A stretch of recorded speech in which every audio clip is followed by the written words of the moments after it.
Chapter 605. Yuan meteor stones, large amounts of crystal stones, large amounts of spirit stones, 100-year ice crystals, cold steel, black copper. There were many materials needed to create a starry sky flying sword. There were more than 30 types of materials. Qin Feng had heard of more than 20 of them and could think of ways to obtain them. As for the other 10 or so materials, he had only heard of them and were rarely seen on Earth. There were even some materials that he had never heard of before. Qin Feng didn't know where to look for them. Forging the cosmic flying sword was much more difficult than Qin Feng had expected. This made Qin Feng a little disappointed. He didn't know if he could forge this celestial equipment. Qin Feng closed the out-of-print interface and looked at his remaining 27,000 hedonist points. Where should he spend them? Right now, Qin Feng had all sorts of high-grade cultivation methods and secret manuals. He also had all sorts of blue and orange-grade spiritual weapons. On the contrary, his own strength was still lacking. Of course, reaching stage 6 inner qi at Qin Feng's age was already rare in China. However, after Qin Feng obtained the killer book, came into contact with China's 5 tigers, and witnessed true stage 9 external experts, Qin Feng's view of the world had changed.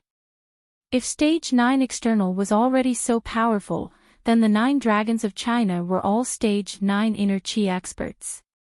How powerful would they be? Qin Feng immediately decided to use the remaining hedonist points to concoct pills and use them to break through as soon as possible. Lei Ming, the leader of the yellow group in the dragon sect, was a stage 8 inner qi expert. Qin Feng couldn't even figure out the strength of the black group's Song Chongsheng. Qin Feng still had to stay in the dragon sect in the future. If he didn't increase his strength, how could he deal with these treacherous old foxes? Qin Feng opened the system's alchemy pavilion. The gigantic cauldron of the heaven and earth stood in front of Qin Feng. Qin Feng had studied the alchemy pavilion before. If he wanted to concoct higher quality pills, he had to continuously upgrade the cauldron of the heaven and earth and the fire seed. Qin Feng previously used the natural fire seed and the cauldron of the heaven and earth that the alchemy pavilion gave him for free to concoct grade 1 pills. Now that Qin Feng had subdued the destructive fire, he thought that he should be able to concoct higher quality pills. Boom! Qin Feng slapped his hand and several streams of destructive fire fell under the cauldron of the heaven and earth. The cauldron of the heaven and earth rose 3 meters high and burned of the cauldron of the heaven and earth. The heaven and earth cauldron slowly revolved. How powerful was the destructive fire?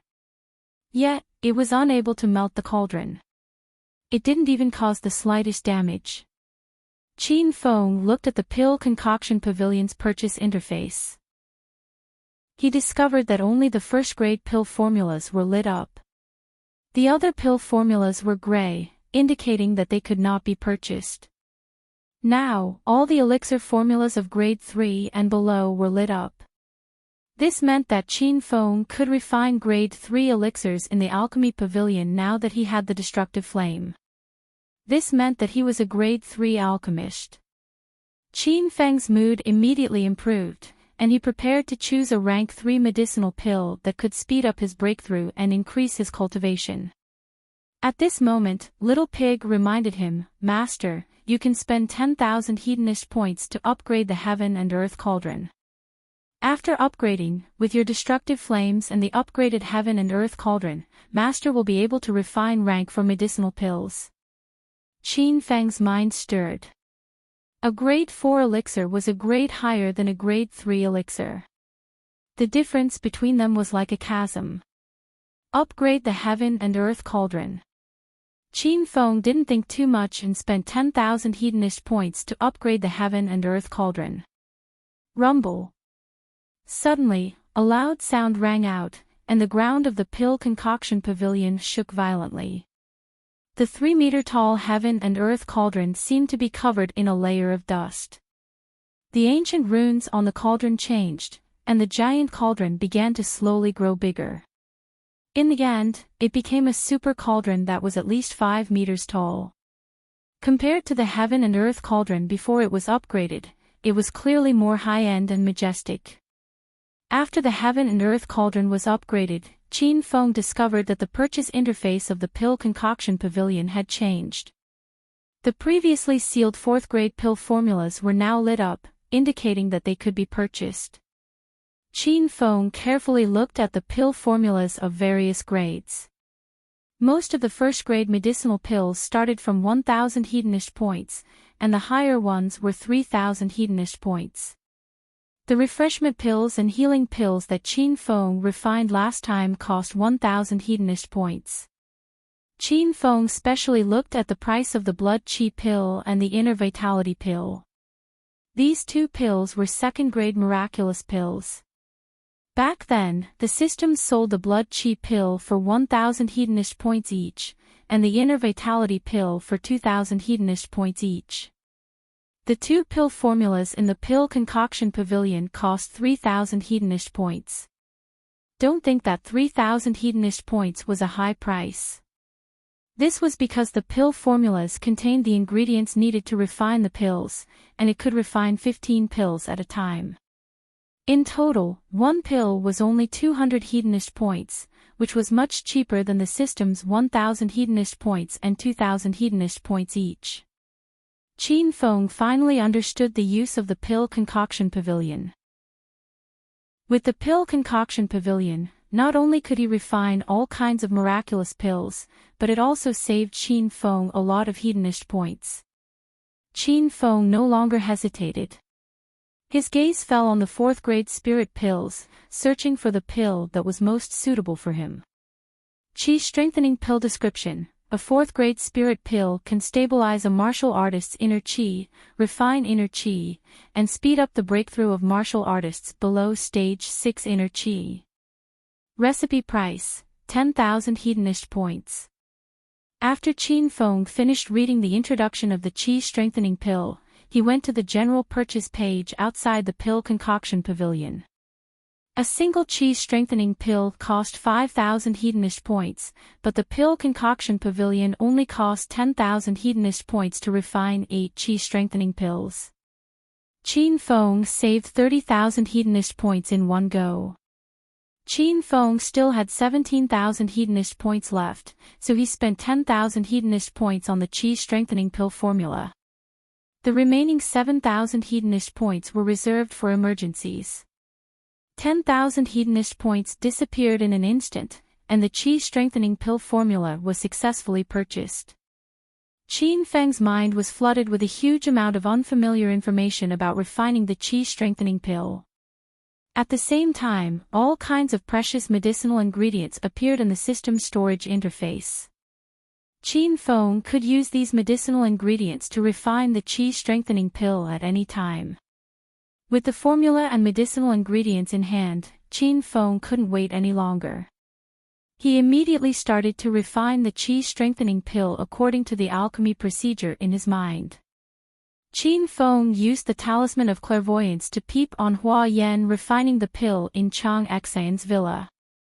At that time, Hua Yan's entire body was on fire, and her clothes were burnt to a crisp. While Qin Feng was enjoying the beautiful scenery, he also gained a better understanding of the alchemy procedure. With a wave of his hand, Qin Feng threw a few of the main medicinal ingredients into the cauldron of heaven and earth. The 5-meter-tall cauldron rose slowly and started to spin in the air. Qin Feng had to add the medicinal ingredients, control the temperature of the cauldron, control the degree of fusion of the medicinal ingredients, and control the speed of the cauldron. It went smoothly when Qin Feng was refining a grade 1 wonder pill. The refining process was simple, and it took only a short time. However, it was completely different when he was refining a grade 4 wonder pill. It was a long and exhausting process. If Qin Feng didn't activate the Sacred Azure Battle Armor's hyper-intuition ability, he would have collapsed a long time ago. Rumble. After an unknown amount of time, a loud explosion came from the cauldron of heaven and earth. It sounded like the cauldron had exploded. Qin Feng hastily opened his eyes. 8 shining spirit pills flew out from the cauldron of heaven and earth and landed in Qin Feng's hand. The spirit pills were still warm and emitted a rich medicinal fragrance. The system told him that there were 8 qi strengthening pills in theory. It was Qin Feng's first time refining qi strengthening pills, but he managed to refine 8 qi strengthening pills in perfect condition. This showed that Qin Feng had already stepped into the ranks of a grade 4 alchemist. Qin Feng stared at the 8 spirit pills in his hand with a burning gaze. He couldn't wait any longer and directly swallowed one of them. This was Qin Feng's first time eating a grade 4 wonder pill. This kind of wonder pill was extremely rare. Even in martial artist town St. Medic Hall, there weren't many of them. The spirit pill melted in Qin Feng's mouth and emitted a rich medicinal fragrance. Waves of rich spiritual energy flowed through Qin Feng's meridians like a spiritual spring. Qin Feng hurriedly sat cross-legged and began to absorb the spiritual energy. The spiritual energy was endless, and Qin Feng suppressed it in his dantian again and again.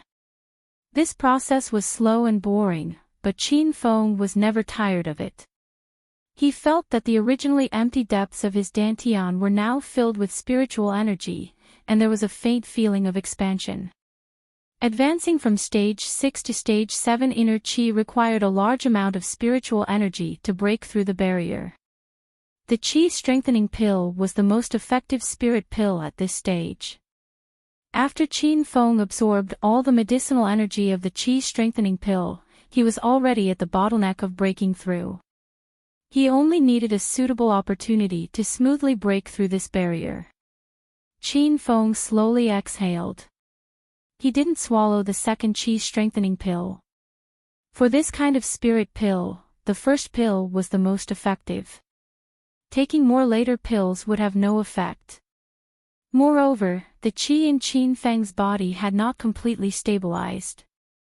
He couldn't rush for instant benefits or else it would have the opposite effect. Qin Feng spent the whole night absorbing and stabilizing the qi strengthening pill. When he opened his eyes again, the sky outside was gradually getting brighter. Although Qin Feng didn't sleep for the whole night, he didn't feel tired at all. Instead, he felt refreshed. "Ah. Why you are pretending to be a ghost early in the morning? You scared the hell out of me." As soon as Qin Feng retracted his aura, Yan Wushuang came downstairs in a pair of bare slippers. She was still wearing a black silk pajamas with long sleeves that covered her ankles. Although nothing could be seen, Qin Feng could tell that she wasn't wearing any undergarments. Qin Feng guessed that she wasn't wearing any undergarments. The qi strengthening pill was very effective. Qin Feng had just broken through to stage 6 inner qi not long ago, but he had stabilized his qi to the peak of stage 6 inner qi in one night. He was in a good mood. He smiled at Yan Wushuang and said, "Team leader Yan, do you pretend to be a ghost early in the morning? Even if I pretend to be a ghost, I'll knock on your door in the middle of the night." Yan Wushuang glared at Qin Feng angrily.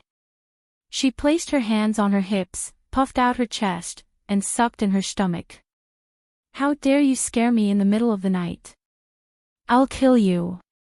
Yan Wushuang suddenly looked at the lunchbox and the TV on the table.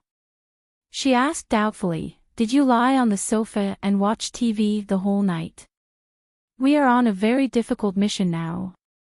Why do you look like you are on vacation? I'm so mad." Qin Feng didn't explain to Yan Wushuang. He stood up and went upstairs. He was sweaty last night, so he wanted to take a shower. "Team leader Yan, hurry up and make breakfast. I'm going downstairs to eat." "Who do you think I am? A housekeeper? If you are hungry, make your own breakfast.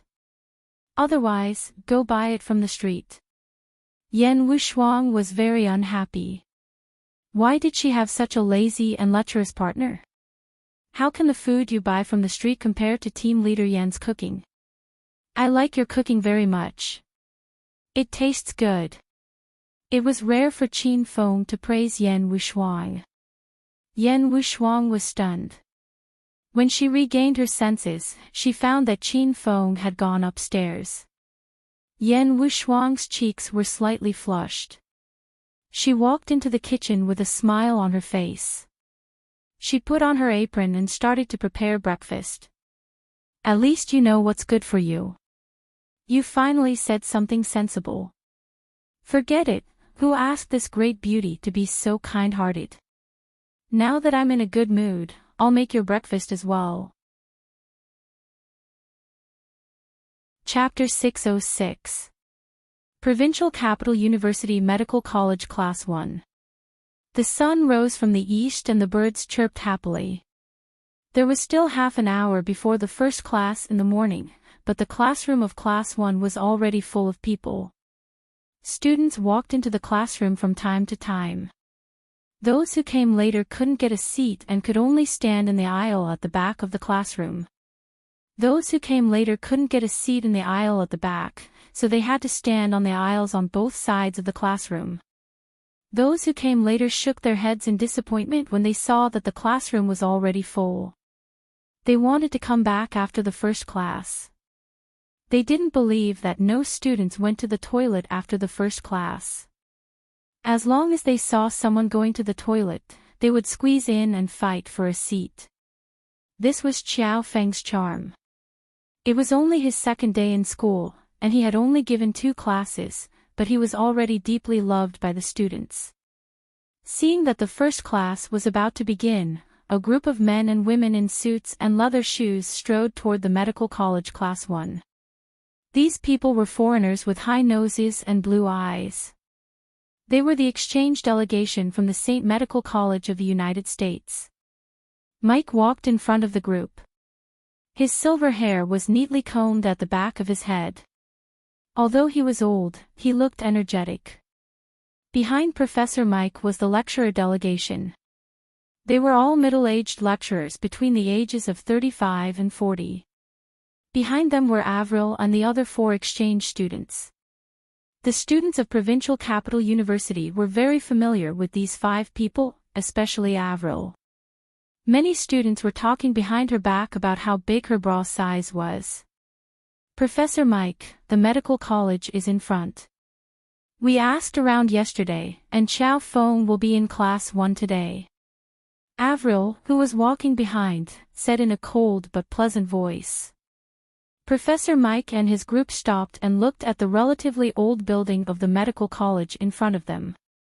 When Professor Mike came back to his senses, he walked straight toward Class 1. They're here, they're here. The exchange team from the St. Medical College is here. Before Mike and the others reached the classroom door, the row of students by the window screamed. After Xiao Feng defeated Avril and the others yesterday, everyone guessed that the lecturer representative of the American exchange team would bring people to cause trouble today, and it was as they had expected. How many people are here? Are there many pretty girls? Is Avril here? Is she still wearing the sexy short skirt from yesterday? The students on the other side of the wall were extremely anxious. They tiptoed to look out of the window, but the class was packed with people and they couldn't see anything at all. There's a dozen or so people, led by an old man. The lecturer's delegation is made up of middle-aged women. Some of them have big breasts, but their legs are too thick, like little elephants' legs. Avril is here. Wow! She's still wearing a short skirt and knee socks today, but her socks have changed to purple ones. She's so sexy.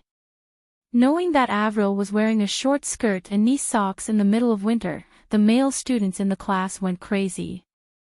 It turned out that these people weren't here to listen to Xiao Feng's lecture, but to see Avril, TSK. Have you never seen a miniskirt before? Did you guys just come out from the deep mountains and wild forests? Don't make such a big fuss. Don't you feel ashamed? The girls in the class were immediately unhappy. They usually wore sexy short skirts, but they had never seen boys so crazy. That can't be compared. Foreign girls have long breasts, long legs, and fair skin. It's addictive to look at them. The boys immediately explained the truth, and the few girls who were complaining just now immediately went silent. At this time, Professor Mike had already led a group of people to the door of Class 1. Just as he stepped into the classroom, Professor Mike was shocked by the situation inside. He suddenly stopped at the door and forgot to go inside. It seemed like there was nowhere to go. "Oh, Professor Mike, why did you suddenly stop?" The two lecturers behind didn't pay attention to Professor Mike and directly bumped into his back. Professor Mike didn't even have the time to cry out in pain when the two male lecturers held their heads and screamed. Mike was almost bumped into by the two. He angrily stared back at them. "Go. Go where?" "Go back, all of you go back." The group of people had just walked to the door and hadn't even entered the classroom. Now they had retreated. It was extremely funny, and the students in the class couldn't help but laugh. The group of people retreated to the classroom's window. Seeing the fiery situation in the classroom, everyone was shocked. Did they go to the wrong place? This was clearly the dance floor of a nightclub. "Avril, what's going on? Did you remember the wrong way?" Mike looked at Avril and the others, his tone a little cold. "That's right, this is the place. I don't know why so many students came today." Avril was sure that the place couldn't be wrong. Owen also stood up and said, "Professor Mike, this is the place. The afternoon before yesterday, we defeated that rubbish Western medicine teacher in this class." At that time, the class wasn't full. The teacher was scratching his feet on the podium and reading the text. Most of the students were sleeping, and those who weren't sleeping were playing with their phones. They looked lifeless. Why are all of them so excited today? Willis, Peter, and Jack also looked like they had Alzheimer's disease. It wasn't like this, right? Could it be that they had transmigrated? "Everyone, good morning." Just when everyone was at a loss, Xiao Feng walked over leisurely. This guy had simply come on time for the class bell.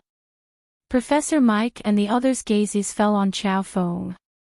Avril had already walked to Mike's side and whispered something into his ear. Professor Mike began to size up Xiao Feng again. His eyes gleamed with a strange light. "Ah, so it's Professor Xiao Feng. I've heard a lot about you." After staring at Xiao Feng for a while, Mike suddenly smiled and took the initiative to shake hands with Xiao Feng. Qin Feng was also sizing up Mike. He could tell that this old man was the representative of the Saint's Second Medical Institution. Qin Feng thought to himself, if this old man is sent by the William family, then he must be an expert among experts at his age. You flatter me.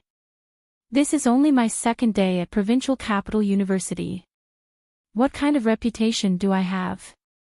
May I know how to address you, senior? Qin Feng held Mike's hand and said with a smile. Call me Professor Mike. That's what everyone calls me. Mike spoke in Chinese, and he spoke it quite fluently. Qin Feng suddenly increased his strength to test Mike's strength.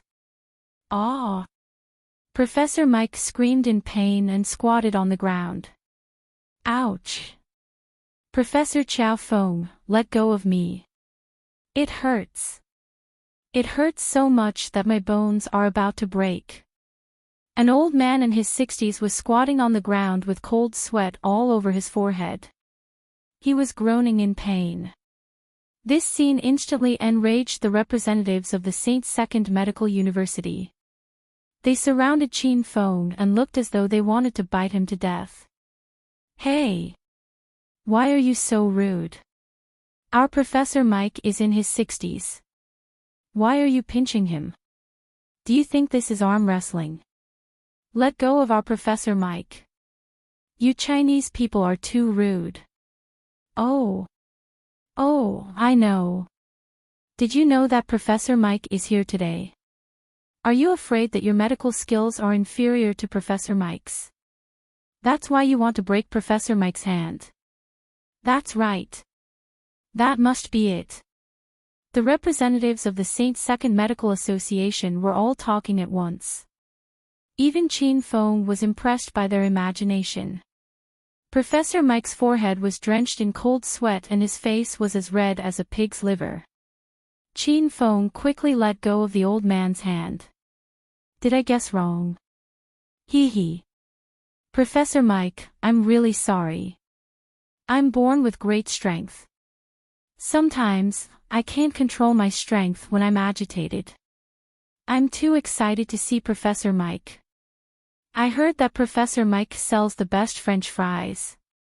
I must try them when I have the chance. There was a saying that one should never hit a smiling person. Chin Feng's face was radiant and pure, so the representatives of the St. Second Medical Association did not know what to do with him. Idiot. McDonald's sells French fries. Our Professor Mike is a Western medicine professor. Peter glared at Chin Feng with an arrogant and disdainful attitude.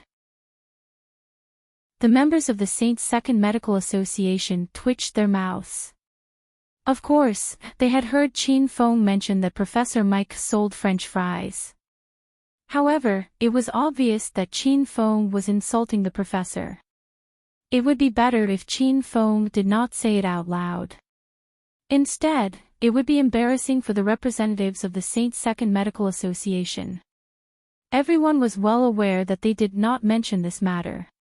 Only Pete, who was muscle-bound and simple-minded, was foolish enough to be proud of himself. Hee hee, I've long heard that the representative students of the St. Second Medical Association are all roosters among the elites. This young man is not bad. Since everyone is at the entrance of the classroom, why don't we go in and listen to the lecture? It's time for class.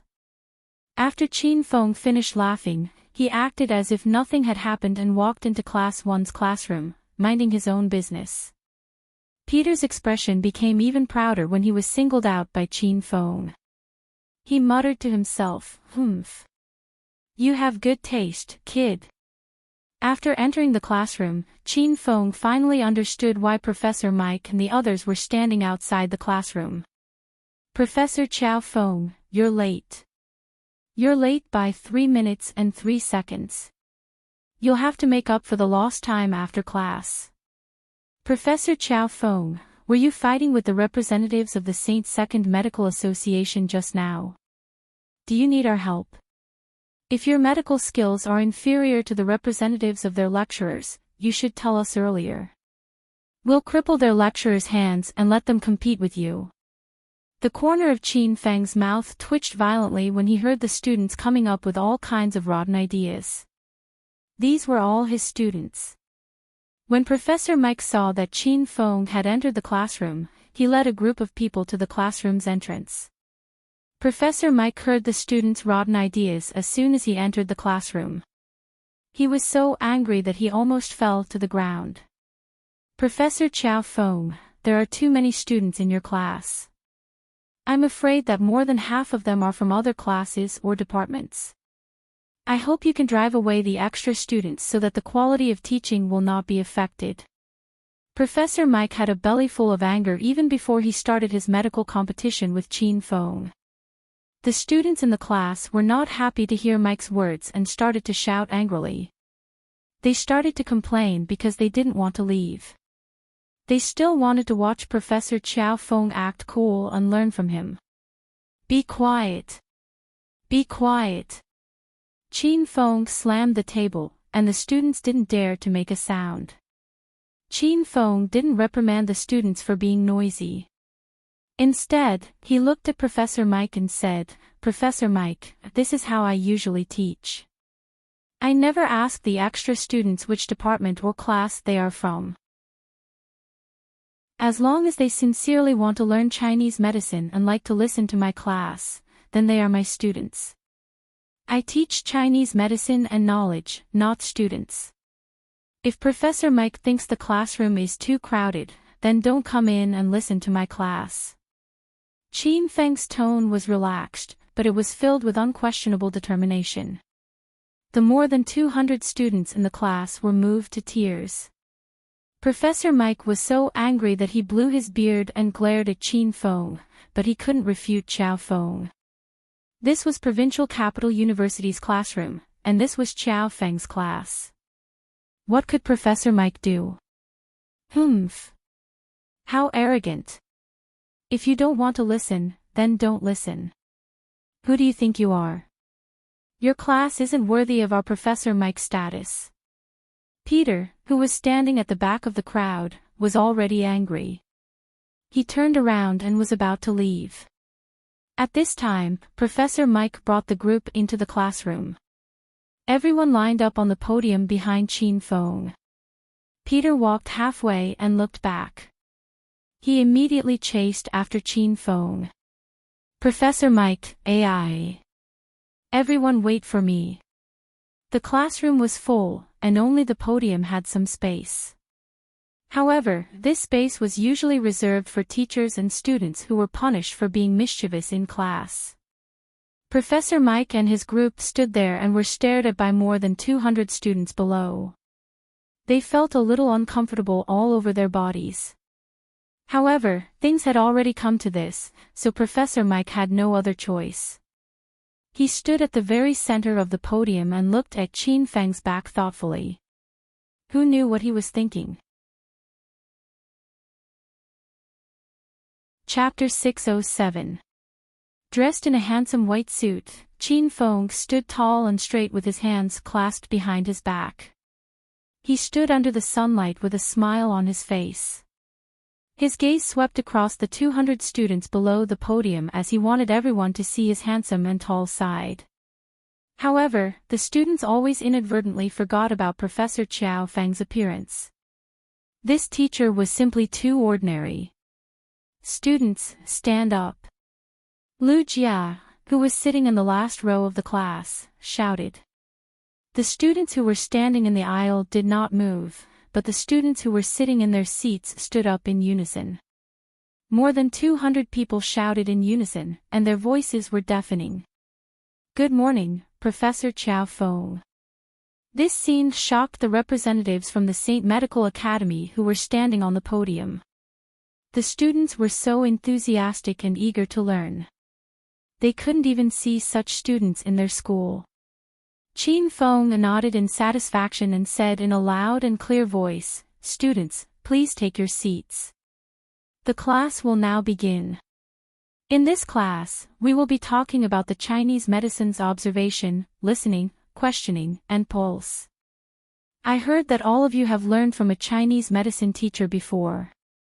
Have you forgotten about it? As soon as Qin Feng finished speaking, the 200 people below the podium went into an uproar. The observation, listening, questioning, and pulse were the quintessence of Chinese medicine. Although they had learned from Professor Qin Feng before, he was fired after a few days. Therefore, they were very interested in this class and were willing to continue learning. The representatives of the St. Medical University were puzzled when they heard the words observation, listening, questioning, and pulse. It was obvious that they did not know much about Chinese medicine. Since everyone wants to learn the Chinese medicine's observation, listening, questioning, and pulse, let me test you first. Can you recite the most basic Wang formula? Qin Feng looked at the familiar smiling faces below the podium and asked gently. The Wang formula was a boring and tasteless book of Chinese medicine theory. It was completely based on rote memorization. There were many awkward-sounding words and medical records in the book. It was difficult to read it, let alone memorizing it. To these university students, they would never choose to memorize a book if they were asked to kill someone, let alone a book like the Wang formula, which was equivalent to classical Chinese. However, when Qin Feng started teaching, these students took the initiative to memorize the entire Wang formula because if they did not memorize it, they would not be able to keep up with Professor Qin Feng's pretentious pace in class. In the face of interest, any age difference could become a friend with benefits. No, he could overcome all difficulties and hardships. Lu Jia, who was in the last row, suddenly shouted again, giving Professor Mike and the rest of the team a great shock. Very deep. Dig the veins, dig the tendons, and search the bones. Begin. Lu Jia raised his head, and the 200-plus students in the class followed his lead. More than 100 of them were students from the 2 classes of the medical college. It was already impressive that they could memorize the Wang formula, but now, more than 100 students from other faculties could also memorize the Wang formula. Qin Feng was very excited when he saw this. Lu Jia raised his head, and the 200-plus students in the class recited the Wang formula as well. Blockage of meridians, coagulation of qi in blood, accumulation of phlegm, hernia, deficiency of yang qi, excess of yin qi, constriction of the left cun, heartache. More than 200 people chanted in unison, reciting the traditional Chinese medicine, Wang formula, in a loud and clear voice. Words that were difficult to understand and medical jargon came out of everyone's mouths, leaving the representatives of the St. Medical Academy at a loss. Professor Mike and Avril listened attentively, but their expressions were different from the others. Other than a trace of surprise and confusion, their expressions quickly turned complicated. No one knew what they were thinking about. The Wang formula was not long. 5 minutes later, everyone had finished reciting it. From the beginning to the end, there was not a single word wrong. There was not even a mistake. Clap. Clap. Qin Feng stood on the podium and clapped his hands. I'm proud of all of you. You have brought glory to the medical college and provincial capital university. The students below the podium smiled brightly when they heard the praise. Many of them did not sleep for days just to memorize the Wang formula. Some of them read books even when they were eating and when they were in the bathroom. Some of them even recited the Wang formula when they were having sex with their girlfriends. The process was supposed to be boring and painful, but the moment they received Professor Chao Feng's praise, everyone was elated. They felt that the pain had turned into sweetness. The expressions of the representatives of the St. Medical Academy's lecturers changed from disdain and frivolity when they first entered the room to contemplation and surprise. After Willis and the other 4 defeated Xiao Lei, they had told the lecturers that the provincial capital university's medical college's lecturers were trash. They only read according to the textbooks, and when they put down the textbooks, they were all medical idiots. However, the situation that the lecturers of the St. Medical Academy saw now was completely different. Qin Feng didn't care about what the representative group thought. It was as if they were air. He didn't even look at them. Qin Feng looked at the students below the stage and asked, which student is willing to offer their body so that the teacher can take a look at their chest? The students below the podium were stunned by Professor Chao Feng's vulgarity with their mouths wide open. Soon, Qin Feng realized that he had made a slip of the tongue. He said awkwardly, ahem, ahem. Which student is willing to stand up? I'll take a look at her physiognomy. The students below the podium and on the podium gasped. Then, they scrambled to raise their hands.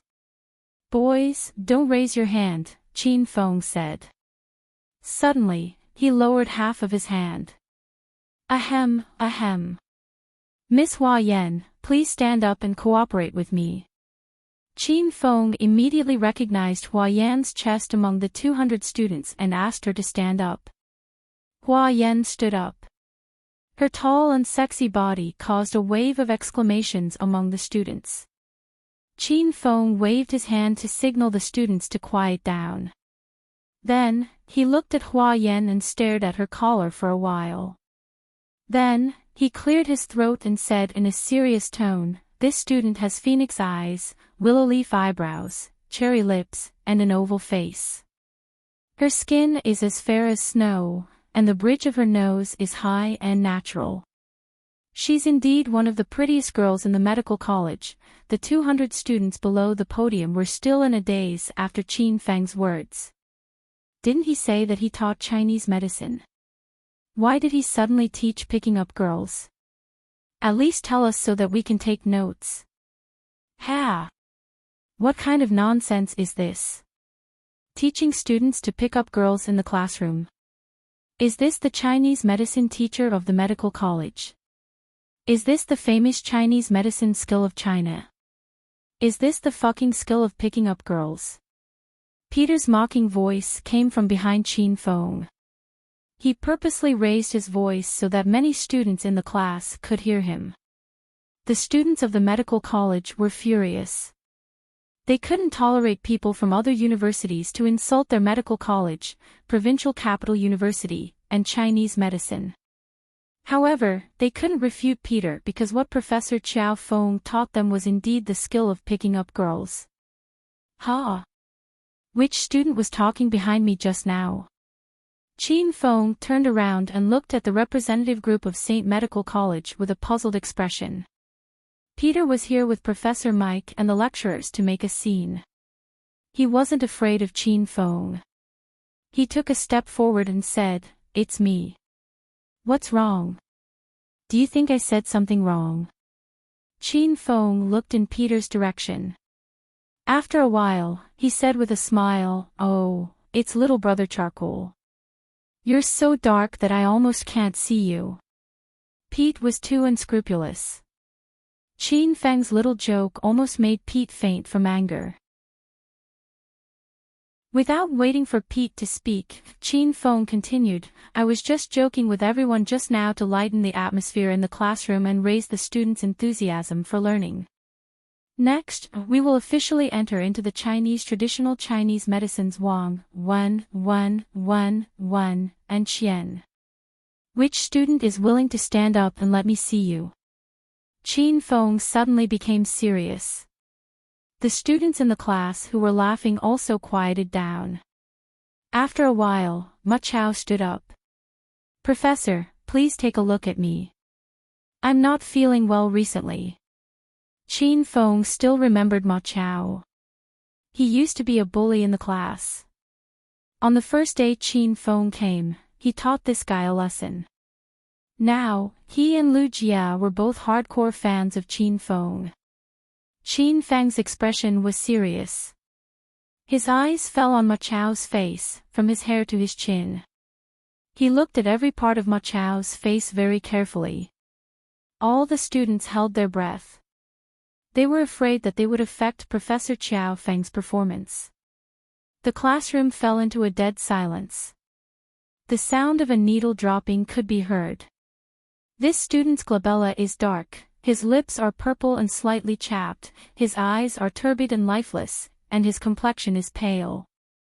After a moment, Qiao Feng opened his mouth and paused for a moment before continuing, "This student, your main symptom is kidney deficiency." His words caused the whole class to burst into laughter. No one knew whether Professor Qiao Feng was serious in teaching or he was just joking.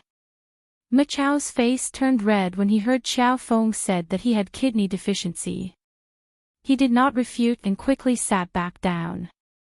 His action made the students realize that Professor Qiao Feng was right. The representatives from the St. Medical Institute were still in shock. They never thought that the Wang formula of Chinese medicine was so powerful. They could diagnose the cause of the disease just by looking at the other's face. "I know. You guys must have discussed this beforehand. In order to win against us, the St. Medical Institute, you guys have come up with this kind of show. What's the point?" Willis suddenly voiced his doubts. The other three male exchange students also came to their senses. Yes, it must be an act. They must have discussed this beforehand. Not only the student representatives voiced their doubts, but the representatives of the lecturers also expressed their doubts. Only Avril and Professor Mike had a complicated expression. They did not have many doubts on their faces. Instead, they were more surprised and happy. "What did you guys say? You guys suspect that I'm acting?" Ma Chao was already a little embarrassed when his kidney deficiency was pointed out. Now, there were people who doubted that his kidney deficiency was fake. Weren't they looking down on him? Humph. You dare to say that you're not acting. You can tell that you're sick just by standing there and letting them look at you. Then it's really easy to be a doctor. Willis maintained a disdainful expression. He was very firm about his speculation. Owen, Peter, and Jack also did not believe that Chinese medicine could be so powerful. They helped Willis to denounce Ma Chao.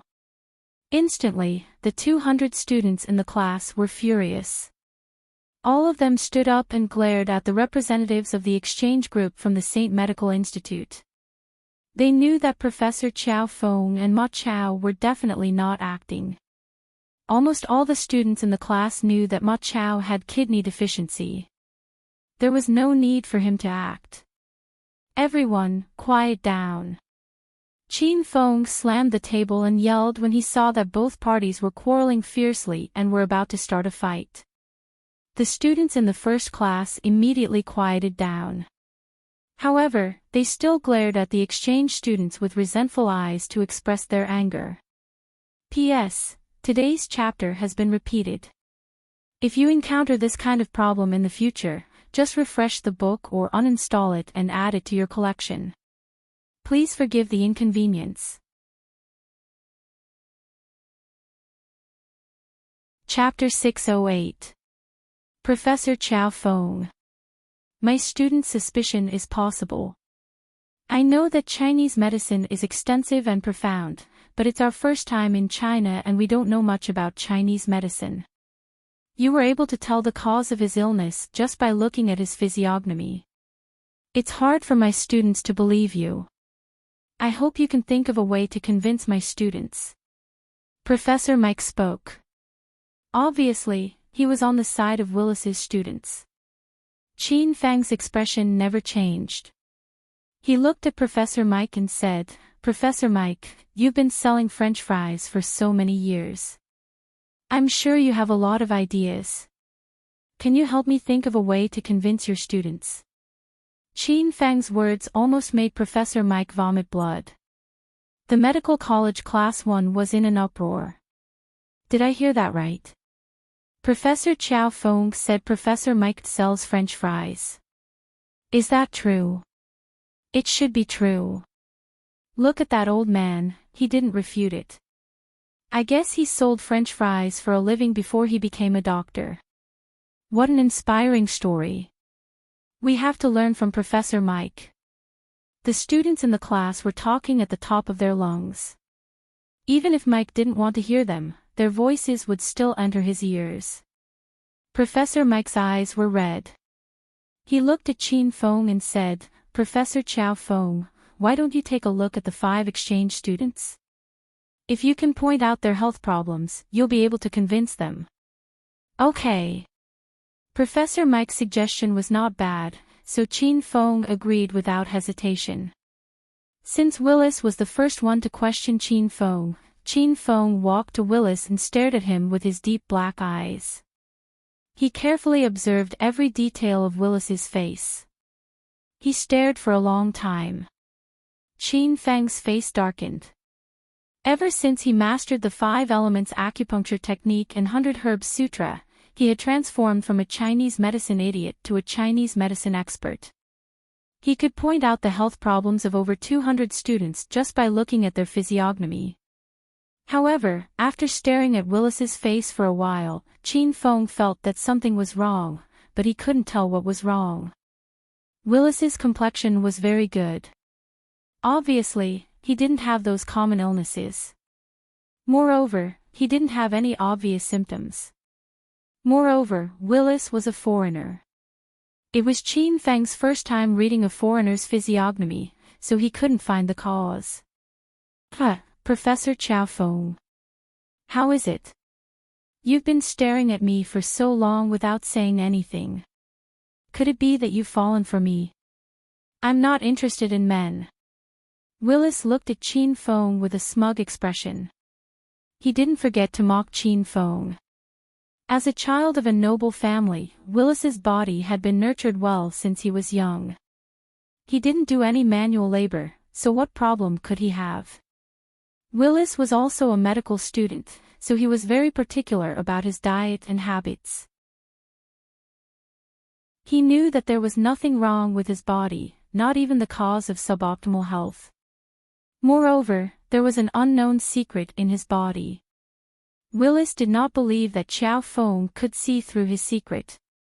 The atmosphere in the class suddenly became tense. Everyone stared at teacher Xiao Feng. Could it be that he really couldn't tell? Ha ha ha. Professor Xiao Feng, you don't have to watch anymore. I already know that you were acting just now. You knew that Professor Mike would bring us here today to compete with you, so you colluded with these students last night to put on a Hollywood show. But your acting skills are too lousy. Before the show even started, my discerning eyes saw through it. Willis laughed proudly. That's right. Willis laughed proudly. The students in the class wore a cold expression. They were very unhappy with Willis's attitude and words, but they had nothing to say. Just when everyone's heart was in their throats, Qin Feng suddenly laughed, hee hee. It's not that I can't see the hidden danger in your body, but since you're a guest from afar, I wanted to save some face for you. But since you want me to say it, I have no choice but to comply. Humph. Don't talk nonsense. Tell me, what hidden danger do I have? Willis sneered. Obviously, he didn't believe Xiao Feng's words. Suddenly, Xiao Feng said, "You have a weak kidney." His words caused the dead silence in the classroom to burst into an uproar. Everyone burst into laughter. Willis was so angry that his nose became crooked. He glared at Xiao Feng and yelled, "Humph. Just now you said that student has a weak kidney, and now you're saying that I have a weak kidney. Does everyone in the world have a weak kidney?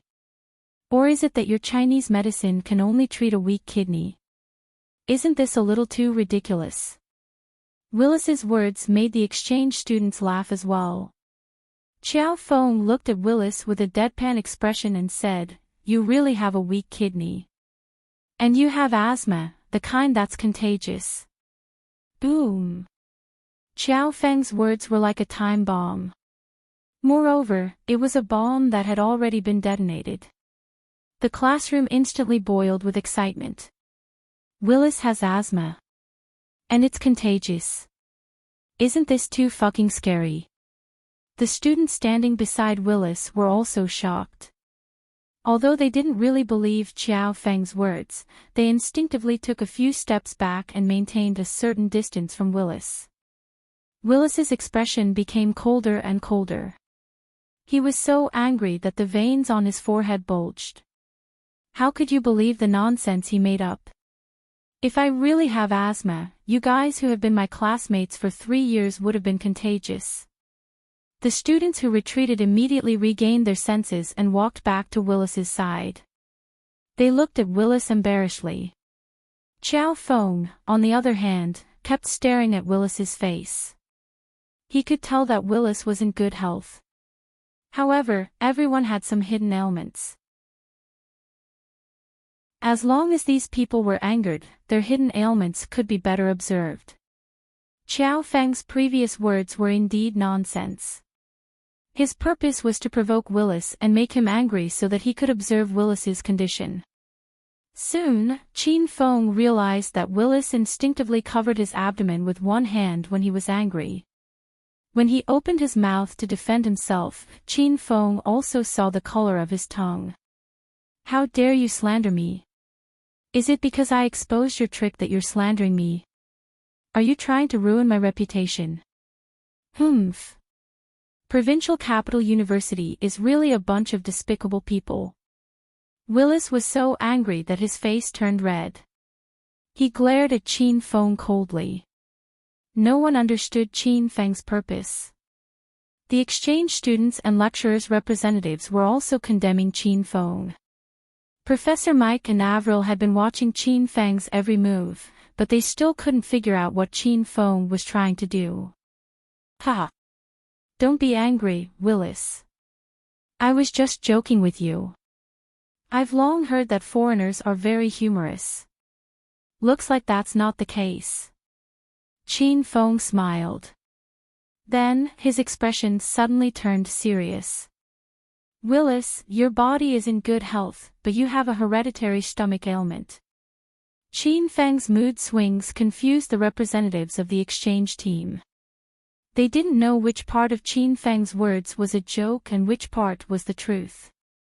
Qin Feng stood tall and straight with his hands behind his back.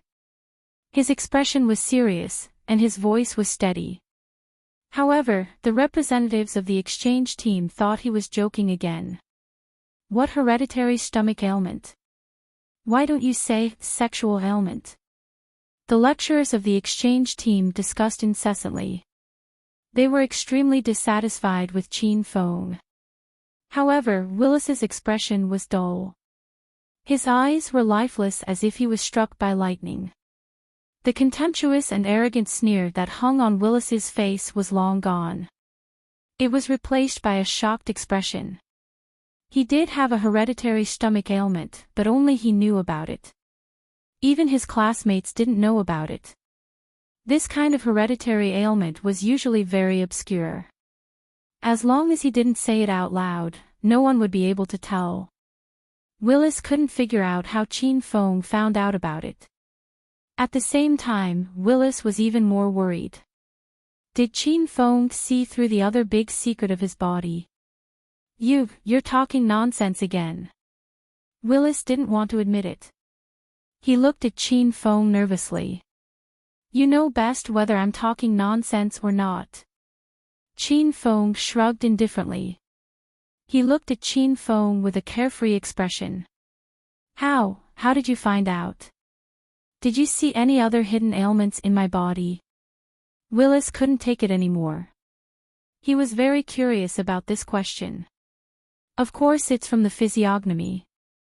In Chinese medicine, look, listen, question, and feel the pulse. Do you understand? Qin Feng looked at Willis proudly. As for the other ailments, Qin Feng really couldn't see them. Therefore, he avoided answering this question. Willis didn't say anything because he was so shocked that he was speechless. Did Chinese medicine really find out the cause of a family's hereditary ailments just by looking at the physiognomy?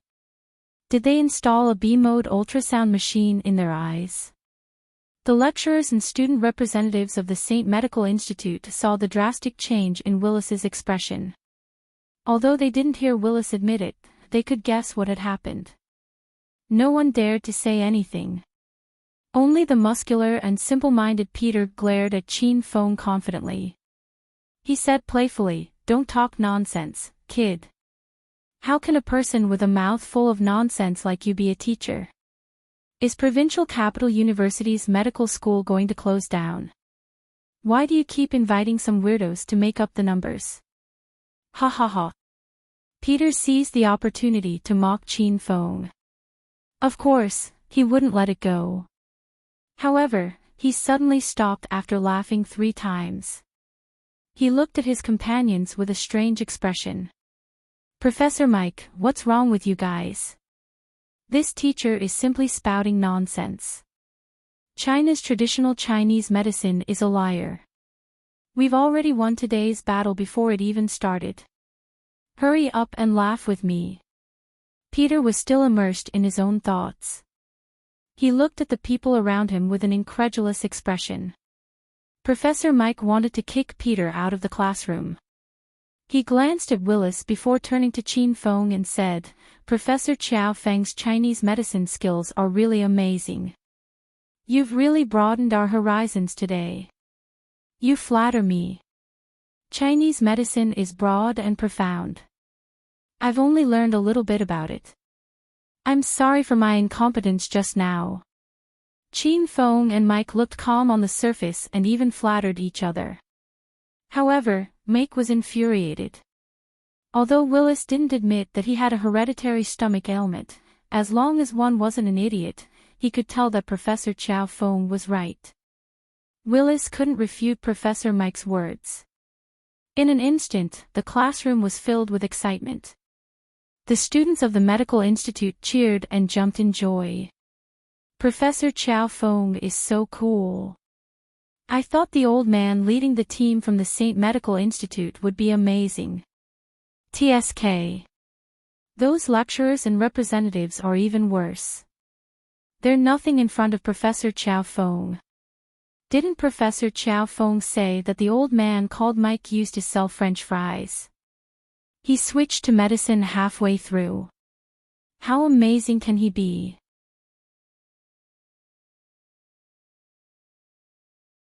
Chapter 609.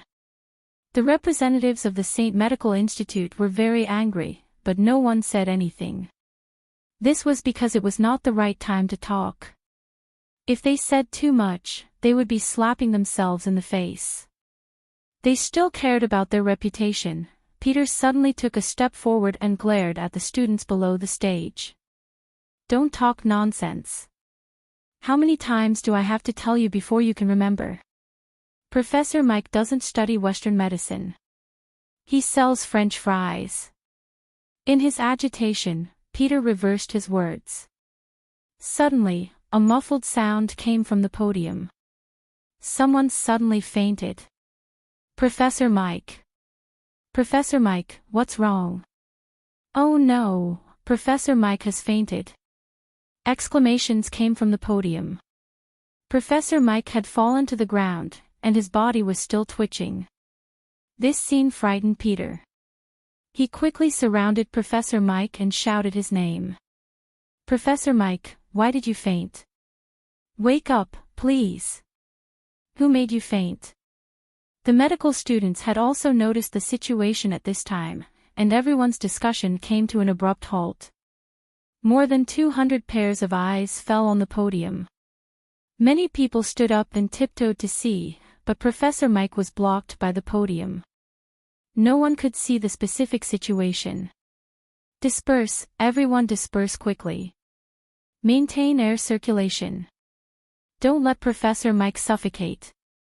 The lecturers' representatives of the St. Medical Institute were not there to do nothing. In such an emergency situation, they quickly began to take rescue measures. Some people dispersed the onlookers while 2 lecturers squatted on the ground to check on Professor Mike's condition. The scene was in chaos. It was like a battlefield. How is it?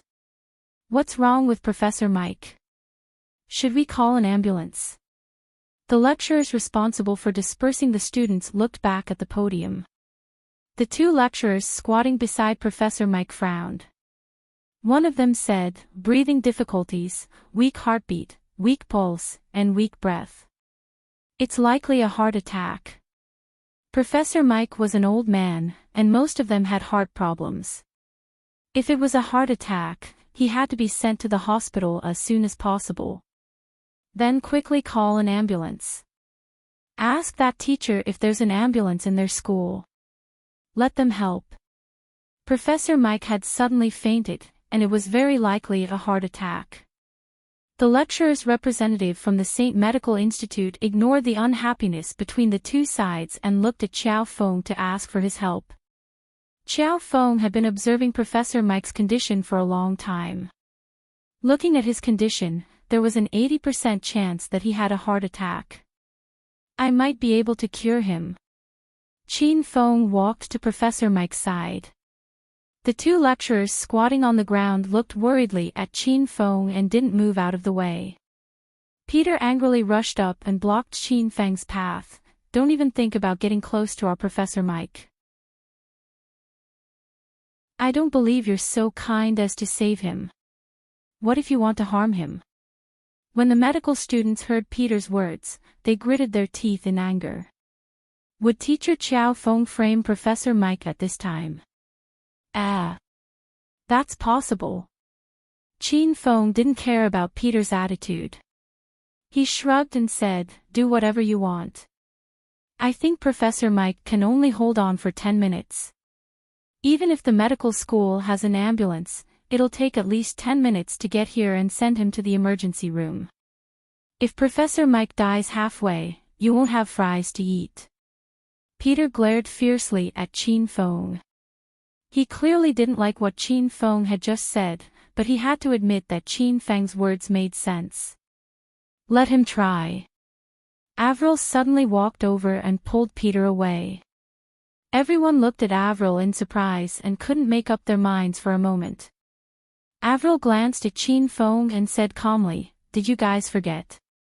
Yesterday, this teacher used Chinese medicine acupuncture to wake up a female student who suddenly had epilepsy.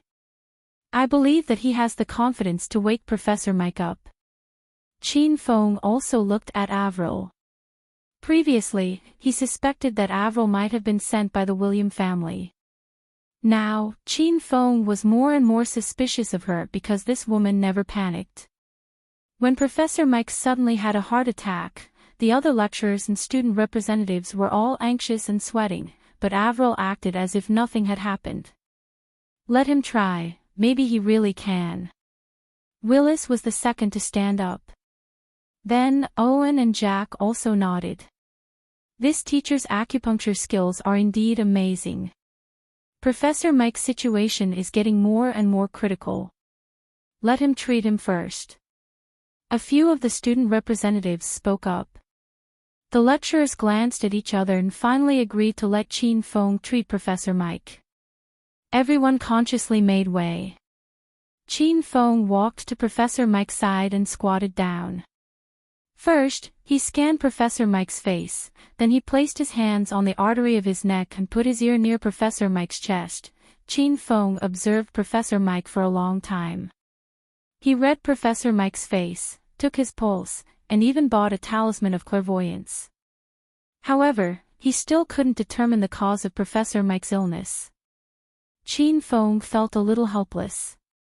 After he had the 5 elements acupuncture technique and the Book of 100 Herbs, ordinary causes and all kinds of difficult and miscellaneous diseases were nothing to him. He had never encountered a patient whose cause of illness he couldn't determine. However, today, Qin Feng couldn't determine the cause of the illness twice in a row. Once was with Willis, and the other time was with Professor Mike. Could it be that the foreign body structure was too different from the Chinese body structure? Teacher Chow Feng, how is Professor Mike? Did he have a heart attack? A few lecturer representatives couldn't wait any longer and asked. Qin Feng didn't investigate the real cause of Professor Mike's fainting, but he was sure that it wasn't a heart attack. It's not a heart attack. Step back a little, I'll try acupuncture. Now, everyone's hopes were pinned on Qin Feng. Qin Feng spoke, so everyone quickly stepped back and gave him space. Qin Feng took out a black cloth from his pocket and spread it on the ground.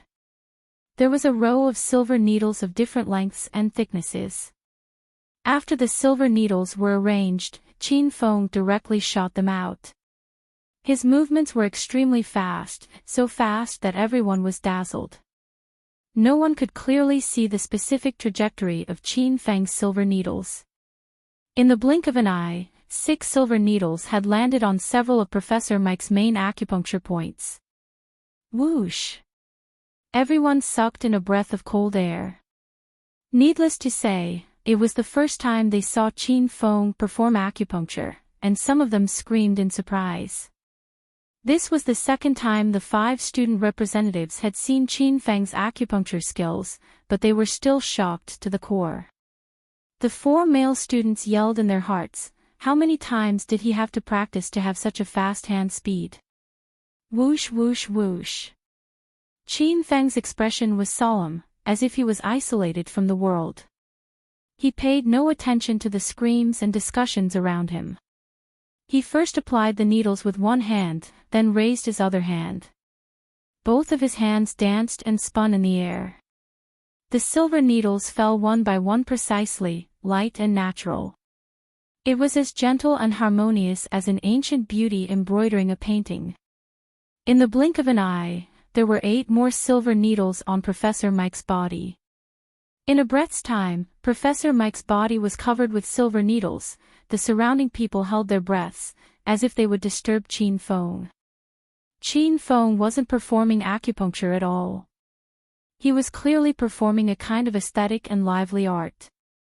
To be able to combine medical skills with art and sublimate it to such a level, this was definitely the standard of a generation of Chinese medicine masters. The expressions of Willis and the other exchange students changed constantly. Although they didn't know whether Qin Feng's acupuncture was correct or not, Qin Feng's technique and speed were obviously extremely proficient and had reached the point of perfection. Qin Feng continued to apply needles. This was the first time he had applied needles for treatment after obtaining the 5 elements acupuncture technique. Qin Feng continued to apply needles. This was the first time he had applied needles for treatment after obtaining the 5 elements acupuncture technique. This was because Qin Feng still couldn't tell what illness Professor Mike had that caused him to suddenly faint. Therefore, Qin Feng planned to apply needles on several major and important acupoints on Professor Mike's body. This would help to unclog his blood and condense his vital energy. Although Qin Feng's hand speed was fast, it still took him nearly 5 minutes to stop. At this moment, Professor Mike's body was covered with silver needles like a cactus. Everyone had yet to completely recover from the shock. 5 minutes seemed to pass in the blink of an eye. How did Professor Mike turn into a hedgehog in the blink of an eye? The acupuncture did not end there. Qin Feng was still holding the longest and thickest silver needle in his hand. The silver needle was pinched in Qin Feng's hand for a long time. Everyone's gaze fell on this silver needle. From time to time, they would glance at Qin Feng. Some people even suspected that teacher Qiao Feng had fallen asleep from the needles. Qin Feng suddenly made his move without warning. The last silver needle fell, causing the rest of the silver needles to vibrate. Buzz! Buzz! Buzz! Hundreds of silver needles vibrated at the same time and reached the same frequency. The student sitting in the last row of the classroom could hear the wind whistling from the podium. It was as if a row of wind chimes hung on Professor Mike's body. Wind Chanter was still there, but the souls of the St. Medical Institute's representatives were scared out of their wits. Especially the lecturers' representatives. It was their first time seeing Qin Feng perform acupuncture and the first time seeing the needle manipulation technique. Such a miraculous and even illogical scene made them wonder if Professor Mike was possessed by a ghost. This is amazing. China's acupuncture technique is really amazing. Some lecturers had already recovered from the shock and couldn't help but exclaim in English. Is this China's Chinese medicine? Look, listen, question, and feel. Acupuncture technique. I want to learn. I want to learn too. No surgery, no medication, and just a few needles can cure a disease. China's cultural heritage of more than 5,000 years is indeed not just for show. The representatives of the exchange group who looked down on provincial capital university, the medical institute, and even China's Chinese medicine were deeply moved at this moment. They had never seen such miraculous medical techniques. How could this be considered medical techniques? This was simply a miracle. The lecturers even forgot about the fainted Professor Mike. They forgot that the silver needles were for Professor Mike's treatment and not for an acrobatic performance for them to praise. It didn't matter whether Professor Mike woke up or not. The lecturers stared at Qin Feng with scorching eyes. They couldn't wait to acknowledge Qin Feng as their master. Cough, cough. Hundreds of silver needles vibrated for more than a minute. Suddenly, the unconscious Professor Mike coughed, cough, cough.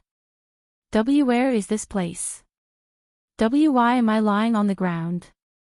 When everyone saw that Professor Mike had woken up, they quickly surrounded him.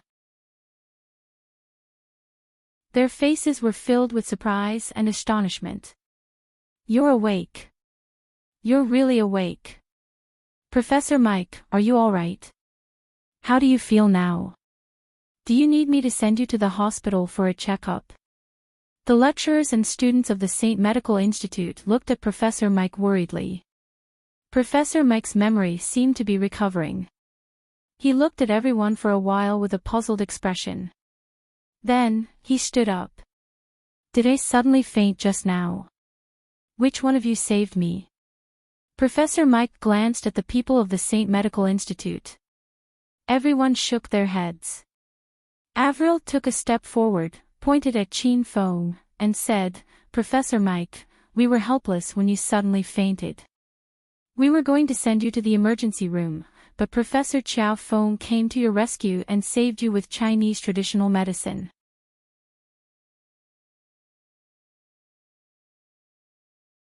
Chapter 6:10. Professor Mike's words caused an uproar. The lecturers and student representatives of the St. Medical University looked at him in astonishment. The 200 students of the medical college looked at him in surprise.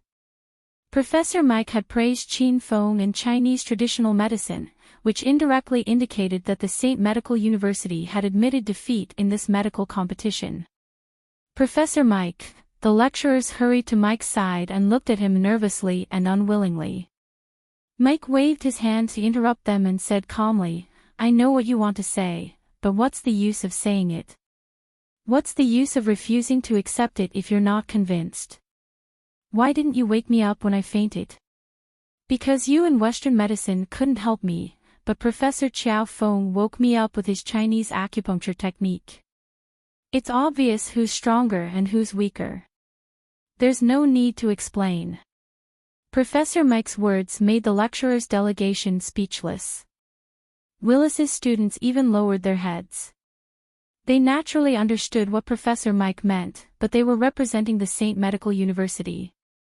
They had lost because of the university's reputation, so they were more or less indignant about it. Just like today's medical competition, if Provincial Capital University lost, the students of the medical college would also be unwilling. As a teacher, Professor Mike, your broad-mindedness is worth learning from. Chin Fong gave Professor Mike a thumbs up. Professor Mike nodded slightly and continued, I brought the St. Medic Institute's team to your university mainly for an exchange of knowledge. In the end, a few days ago, my impatient students changed the nature of the event. We're here to exchange knowledge, not to compete. Even if there's a medical competition, the main purpose is to exchange knowledge and learn from each other. How can you humiliate the other party's culture and medical heritage to show off and improve your university's reputation? Professor Mike seemed to have changed into a different person. Every time he opened his mouth, he would talk about profound and erudite principles, which made the medical college students admire this old man. Chin Fong nodded with a smile. He agreed with Professor Mike's point of view. Professor Mike, you're right. We should knowledge and learn from each other. That's our goal. Great. Professor Chiao Fong, you're right. The students of Provincial Capital University are blessed to have a young and promising lecturer like you. Professor Mike patted Chin Feng's shoulder with a smile. Chin Fong also patted Professor Mike's shoulder, almost knocking the old man over. I used too much strength again. Professor Mike, please don't be offended. I will continue with the lesson. Okay, we will also continue to listen to your lecture. I really like your Chinese medicine class. Chin Fong and Professor Mike flattered each other, creating a harmonious and happy scene. The students on both sides were moved, and they put down their competitive hearts. They began to focus on learning from each other.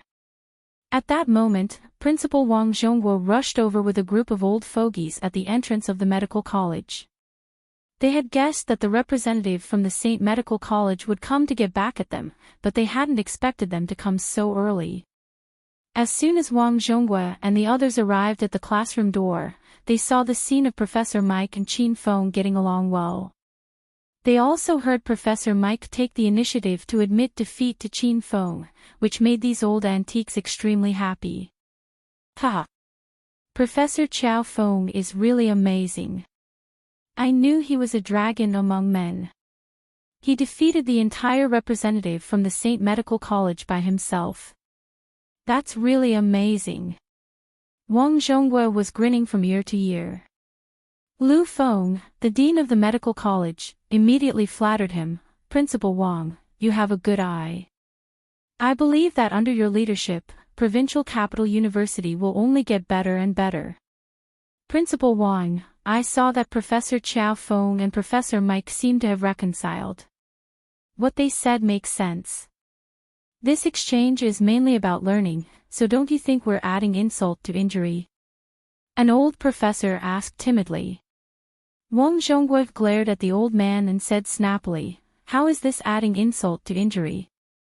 Do you really think Professor Mike is really enlightened and is willing to get along with Professor Chiao Feng? They must have lost the medical competition. If they don't pretend to be magnanimous and see through the world, how can they continue to stay in the exchange for the next few days? Wang Zhongguo's words enlightened the old antiques, and they nodded in realization. Principal Wang, since Professor Mike is so cunning and sinister, why don't we go in and laugh at them now? The old antique asked again. Wang Zhongguo glared at him again. Old Wang, you're really getting old and muddled. Mike, that old guy, is pretending to be magnanimous. If we hit him when he's down, wouldn't that make us look petty? Old Wang was confused by the scolding, so he asked directly, what should we do now, Principal Wang?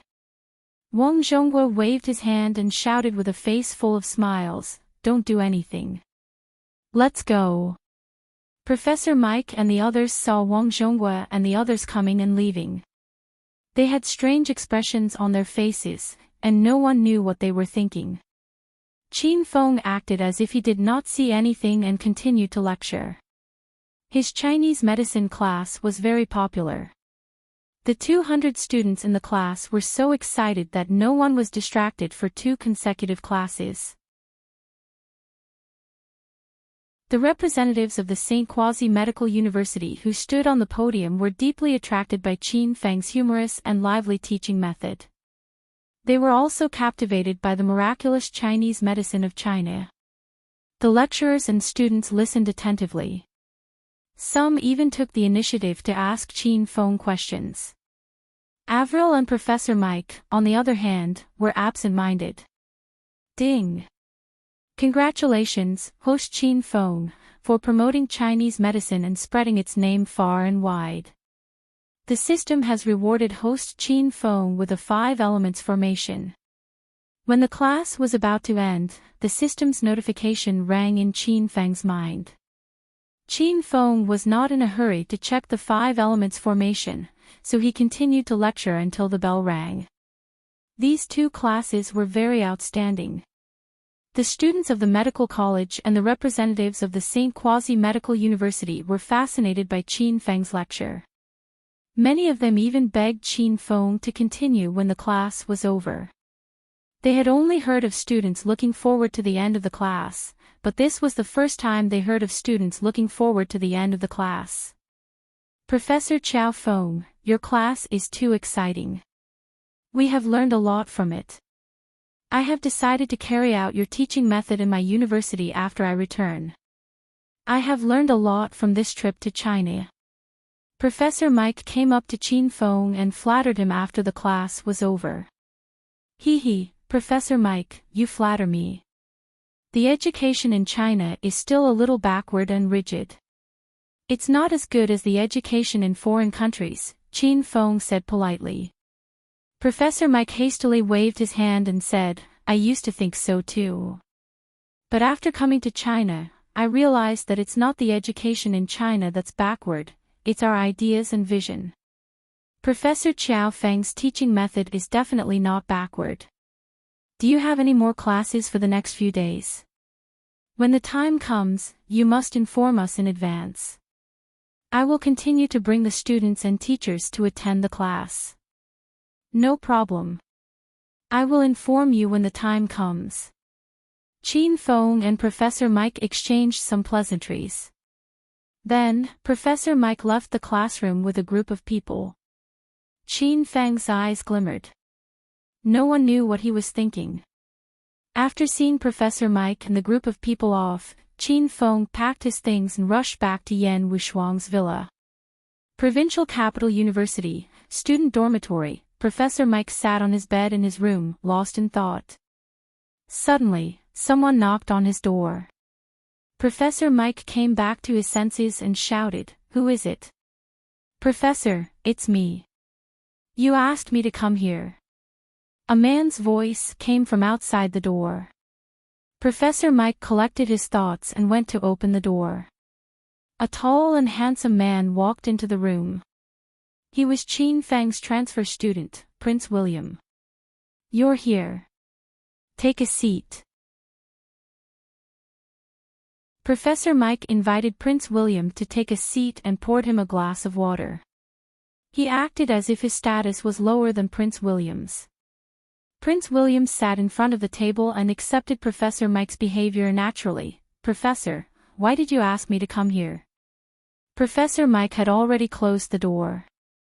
However, he was afraid that the wall might be eavesdropping, so he lowered his voice and said, "Prince William, have you transferred to Medical College Class 1? "Yes. My father asked me to come here yesterday to assist you in your mission," Prince William said honestly. Professor Mike nodded and continued, "You saw Qiao Feng's class today. What do you think of him?" Prince William was also in Class 1 at that time. He witnessed the series of events in the morning. He pondered for a while and said, "What do you mean, Professor Mike? Aren't we here to look for the divine Chinese medicine practitioner, Li Xingtian, who has been missing for 5 years? What does this have to do with Qiao Feng?" Professor Mike nodded and then shook his head. "Patriarch William did ask us to look for Li Xingtian because Li Xingtian is a person who can use the needle manipulation technique of Chinese medicine. However, in the class today, the teacher called Qiao Feng also used the needle manipulation technique. Furthermore, he has a profound foundation in acupuncture. I'm thinking if we should capture him as well. This way, we can speed up the chief's plan." Prince William's eyes lit up. Previously, he was only thinking about completing the mission given by his father in China, but he had neglected the main purpose of this mission. After Professor Mike's reminder, Prince William was also tempted. Qiao Feng was young, but he had mastered the needle manipulation technique. If he could bring him back to the American base, wouldn't the William family be even more powerful? "Professor Mike, you suddenly fainted in class. Was it an act?" Prince William's eyes lit up. He was suddenly a little afraid of Professor Mike. This old man was too shrewd and scheming. His long-term vision was not something Prince William could compare with. Hee. Prince William is indeed smart. I did pretend to faint to test Qiao Feng's acupuncture skills. Yesterday, those exchange students said that Qiao Feng knew how to use the needle manipulation technique. I didn't go for a medical competition today. I went to test him. You saw the result. That kid is the one we need. It turned out that Professor Mike and Prince William were 2 of the members sent by the William family for this operation. Professor Mike didn't care whether the St. Medical Institute won or lost the medical competition. Everything he did was for the sake of the mission. Prince William suddenly became excited. He looked at Mike and said, "I just came to class, so I'm not familiar with the other students. I feel that they are also rejecting me. However, I have a good relationship with Professor Qiao Feng. He is also a good person. He even helped me translate and praised me on the first day of school. If you want to rope Qiao Feng back to the base with us, I could try to get close to him and get him to join us voluntarily." Professor Mike looked excited. He immediately slammed the table and made a decision. "Okay, then I'll entrust this matter to Prince William. If you successfully convince Qiao Feng, I believe that the chief will definitely reward you when you return. P.S. A chapter in the middle of the night for those who haven't slept yet. Don't forget to vote for those who still have monthly votes. Also, feel free to send gifts, hee.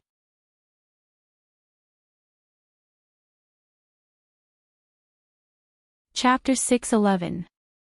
The only official reading site of Hedonist Sovereign is Zongheng Chinese Network. I hope everyone can subscribe to Zongheng Chinese Network and support young Master Du. When Qin Feng returned to Yan Wushuang's rented villa, Yan Wushuang was preparing dinner. Ever since Qin Feng praised Yan Wushuang's cooking skills this morning, this lass had taken a liking to cooking. She was busy in the kitchen with a big spatula. Team leader Yan, you're really good at cooking. I was mesmerized by the aroma of the dishes as soon as I entered the house. Qin Feng came to the entrance of the kitchen and kept sniffing. Yan Wushuang was delighted, but she glared at Qin Feng coldly. What are you sniffing for? Are you a dog? Get out of here and don't disturb me while I'm cooking. Qin Feng fawned on Yan Wushuang because he hadn't had his dinner yet. He smiled and said, "Hee, I won't disturb you then, team leader Yan. Call me when you're done, and I'll bring the dishes to you." Qin Feng used to tease Yan Wushuang whenever he saw her. Today, he was flattering her with all kinds of flattery, which made Yan Wushuang feel uncomfortable. Clanking sounds came from the kitchen. After a while, Yan Wushuang came out with 2 plates of delicious food in her hands. "Serve the dishes, Qin Feng." "Hee, coming." Qin Feng eagerly ran to the kitchen. He realized that praising Yan Wushuang was very effective. This girl was in a good mood, so she cooked 4 dishes and a soup for dinner. Her life was very comfortable. This was the first time Qin Feng wished that this quest would continue on forever. Qin Feng was very happy. Qin Feng put the dishes on the table. Yan Wushuang was sweating from cooking, so she changed into loose white pajamas and came downstairs. "You stinking brat, you ate without waiting for me. Do you have a conscience?" Yan Wushuang gritted her teeth when she saw Qin Feng gobbling down the food as soon as she came downstairs. With a big mouthful of rice in his mouth, Qin Feng said vaguely, "Team leader Yan, your food is so delicious that I couldn't help but eat it. Please don't mind me." Yan Wushuang wanted to reprimand Qin Feng, but she was happy after hearing Qin Feng's words. She glared at Qin Feng and didn't say anything. Yan Wushuang sat in front of Qin Feng and began to eat. "Eat slowly, kid, no one is going to fight with you." "Oh right, what did you learn in school today?" Yan Wushuang slapped the back of Qin Feng's hand with her chopsticks and shouted angrily, "Hey! I'm talking to you. Are you deaf?" Qin Feng swallowed the mouthful of rice, drank some water, and then said, "Hee, I couldn't open my mouth just now, or else the rice would have spilled out. I made a discovery today, and it's a big one." Yan Wushuang's eyes lit up. "What did you find? Have you confirmed the identity of the members sent by the William family?" Qin Feng said, "I've confirmed one, but there are still 2 suspicious targets." "Really? Are you sure?" Yan Wushuang shouted excitedly. Although Yan Wushuang didn't go to class these days, it didn't mean that she didn't go to school. On the contrary, Yan Wushuang lurked in the school every day to check on the members of the St. Medical Institute's exchange group. Yan Wushuang also saw the battle between Qin Feng and the St. Medical Institute in class this morning. "Prince William. He transferred to our class yesterday, and now he's called Prince Wei." Qin Feng forgot to tell Yan Wushuang about this yesterday. "Prince William. Isn't that William Hagen's son?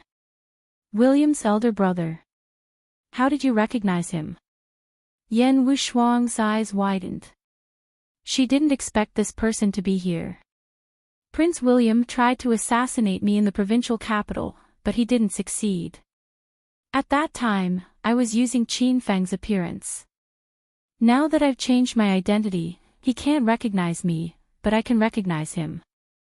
Every time Qin Feng thought of this, he would feel happy. The feeling of being in the dark while the enemy was in the light was really great. Yan Wushuang was speechless. She didn't expect Qin Feng to bump into such a good thing. Who are the two suspicious people? One is Avril, whom I mentioned yesterday. I'm becoming more and more suspicious of her. You can pay more attention to her whereabouts. The other one is Professor Mike, Qin Feng said. Yan Wushuang didn't find it strange that Avril was suspected, but Professor Mike made her suspicious. Yan Wushuang witnessed the whole process of Qin Feng's class today. Professor Mike fainted in class and thanked Qin Feng after he woke up. He expressed his admiration and respect for Chinese medicine. How could this old man be someone sent by the William family? Most of the people from the William family were ability users or specially trained super agents. They shouldn't have fainted naturally. Qin Feng saw Yan Wushuang's doubts. Before she could ask, he took the initiative to say, "That old man is very cunning. I suspect he deliberately fainted during class." Yan Wushuang's eyes widened. The more she listened, the more confused she became. Why did he deliberately faint? Qin Feng shook his head and said, "I don't understand this. But when I treated Professor Mike, I didn't find any illness in his body. His body is in good condition, and he shouldn't have fainted." Qin Feng suspected that Professor Mike fainted, but he couldn't guess the reason. Could it be that Professor Mike deliberately fainted to test Qin Feng's medical skills? Isn't this a little strange? Could it be that Professor Mike suspected that Qin Feng knew his identity? That was even more impossible. Because Qin Feng had a new identity, not many people in the capital knew Qiao Feng. Qin Feng couldn't guess Professor Mike's intentions, but he suspected Professor Mike. Yan Wushuang also suspected Professor Mike when she found out that Professor Mike fainted on purpose. Okay, then I'll follow these two people for the next few days to see what they're up to, Yan Wushuang said with hatred.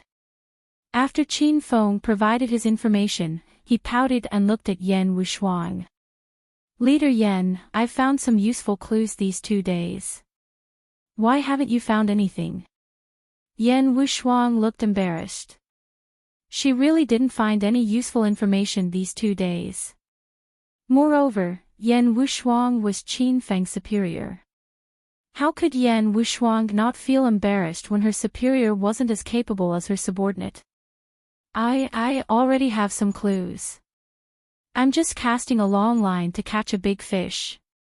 I'm too lazy to tell you now." Yan Wushuang's eyes darted around. She didn't dare to look Qin Feng in the eye. Qin Feng naturally knew what Yan Wushuang was thinking. He said with a smile, "Leader Yan, it's okay if you didn't find any useful clues. How about this? I'll support you from now on. You provide your body and I provide my strength. We'll divide the work and compete to be the dragon sex double." Yan Wushuang's face darkened. She was wondering why Qin Feng became so serious tonight. Yan Wushuang wasn't used to it. She didn't even get to pretend for a while and this brat showed his foxtail again. Go to hell. Who wants you to support me? Don't think I really didn't find any clues. I caught someone from the William family today. Yan Wushuang raised her head and puffed out her chest. Qin Feng's gaze fell on Yan Wushuang's chest. Yan Wushuang was so angry that she gritted her teeth. "Leader Yan, what did you just say? You caught someone from the William family. Are you for real?" Qin Feng suddenly snapped out of his daze. This Yan Wushuang was too powerful. Yan Wushuang felt great when she saw Qin Feng's shocked expression. She snorted disdainfully and said, "TSK. I just caught a person. It's not a big deal. Do you think that I, Yan Wushuang, bought my position in the Dragon's Gate Huang group? Didn't you get it because of the unspoken rules? Qin Feng, do you want to die?" Qin Feng and Yan Wushuang messed around for a while. Both of them went to a storeroom in the backyard of the villa. According to Yan Wushuang, the William family member that she caught was locked in this storeroom. Yan Wushuang stepped forward and opened the door. Qin Feng followed behind her and asked curiously, "Leader Yan, where did you catch this person?" "In the secret tunnel that you told me about." Yan Wushuang said proudly, "When I was looking for another exit in the tunnel, I happened to see him sneaking around. I immediately knocked him out and dragged him back." Suddenly, Qin Feng had a bad feeling. He hurriedly looked into the storeroom and saw a green-haired brawny man tied up with a rag stuffed in his mouth. His body was riddled with scars. Apparently, he had been tortured by Yan Wushuang. "Green hat." Qin Feng cried out in surprise. As expected, he had guessed correctly. Yan Wushuang, that silly girl, had really caught Green Fur. "Do you know him?" Yan Wushuang looked at Qin Feng cautiously. How did Qin Feng know someone from the William family? Sob, sob, sob. Green Hair's eyes lit up when he saw Qin Feng. He was so excited that he shed tears. After he was caught, Yan Wushuang forced him to confess and beat him until he was almost beaten to death. How could there be such a tough woman in this world? Qin Feng really wanted to give in to Yan Wushuang, this silly girl. He walked up and removed the rag from Green Fur's mouth. Green Fur's blood-curdling screams were heard. "Big brother, I never thought of running. I sincerely wanted to help you find another exit. Why don't you believe me? Please don't beat me anymore." Green Hair was a burly man, but now he was crying. He felt that he was too unlucky recently. Since that afternoon, when he wanted to violate Xiao Shi, Green Hair's life seemed to be shrouded in bad luck. He was unlucky from beginning to end. Yan Wushuang seemed to have understood something from their conversation. Could this Green Hair be the person that Qin Feng sent to find the exit? Yan Wushuang felt a little embarrassed. After all, she caught her own man and beat him up. It would be shameful if people knew about this. Ahem. Don't make a fuss. I just wanted to test you. I wanted to see if you would betray me in a critical moment. You've done well and passed the test. You can continue looking for the exit later. Qin Feng felt that Green Hair's life was too miserable. He must have done too many bad things in his previous life. After he found an excuse to fool Green Hair, Qin Feng pulled Yan Wushuang out of the storeroom. "Qin Feng, is that the person you found?" Yan Wushuang asked embarrassedly. Qin Feng rolled his eyes and said, "Team Leader Yan, I think you should reconsider my previous suggestion. Next time, you'll use your body and I'll use my strength." Yan Wushuang glared at Qin Feng angrily, but she couldn't lose her temper. After all, she had caught the wrong person this time. "All right, let that guy go later and let him continue looking for the exit of the tunnel. I'm going back to sleep. I'm really impressed by you women." Qin Feng glared at Yan Wushuang's chest and went back to his room. Ever since he left Acropolis City, Qin Feng had turned off his cell phone to prevent his identity from being exposed. At this moment, he lay on the big bed and turned on his cell phone. Buzz, buzz, buzz. As soon as he turned on his cell phone, it started to vibrate continuously. It vibrated for more than a minute before it stopped. Qin Feng looked at the missed calls and messages. There were messages from his women, as well as messages from Yunze and Longhair's brothers. The ones who called and messaged Qin Feng the most were Zhao Lingxian and Su Qiuyu. In total, the two of them had made over 1,000 missed calls, causing Qin Feng to be dumbfounded. "Qin Feng, you finally turned on your cell phone." Qin Feng called Zhao Lingxian first. Soon, Lingxian's angry voice came from the other side of the phone. "Lingxian, I've changed my identity. I need to keep a low profile for a few days, so I didn't turn on my cell phone. Qin Feng gave a simple explanation, then asked, did something happen on your side? P.S. To those who complained about repetitive chapters, wrong chapters, and messy chapters, sorry, you're reading a pirated version. When the pirated version stole young Master Du's article, the system made a mistake, and young Master Du couldn't change it.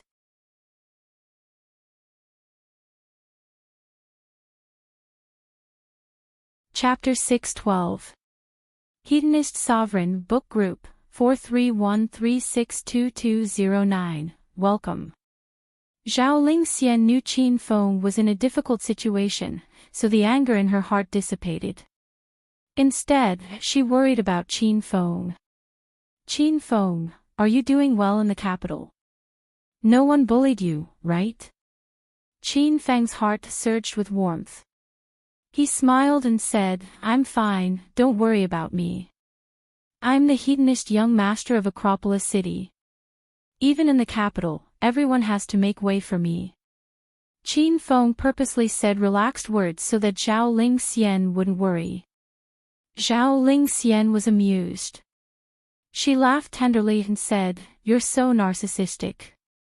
I really can't be too nice to you. Seeing that the atmosphere became harmonious and relaxed, Qin Feng continued to ask, Lingxian, you called me so many times. What happened? The other side of the phone was silent for a while. Then, Zhao Lingxian said in a downcast voice, Qin Feng, because of what happened last time, Liang Yu has been bothering me frequently. He even said he'll come to Acropolis City to see me soon. Zhao Lingxian's voice trailed off. She was clearly afraid Qin Feng would be angry. Qin Feng was indeed angry, but he wasn't angry at Zhao Lingxian.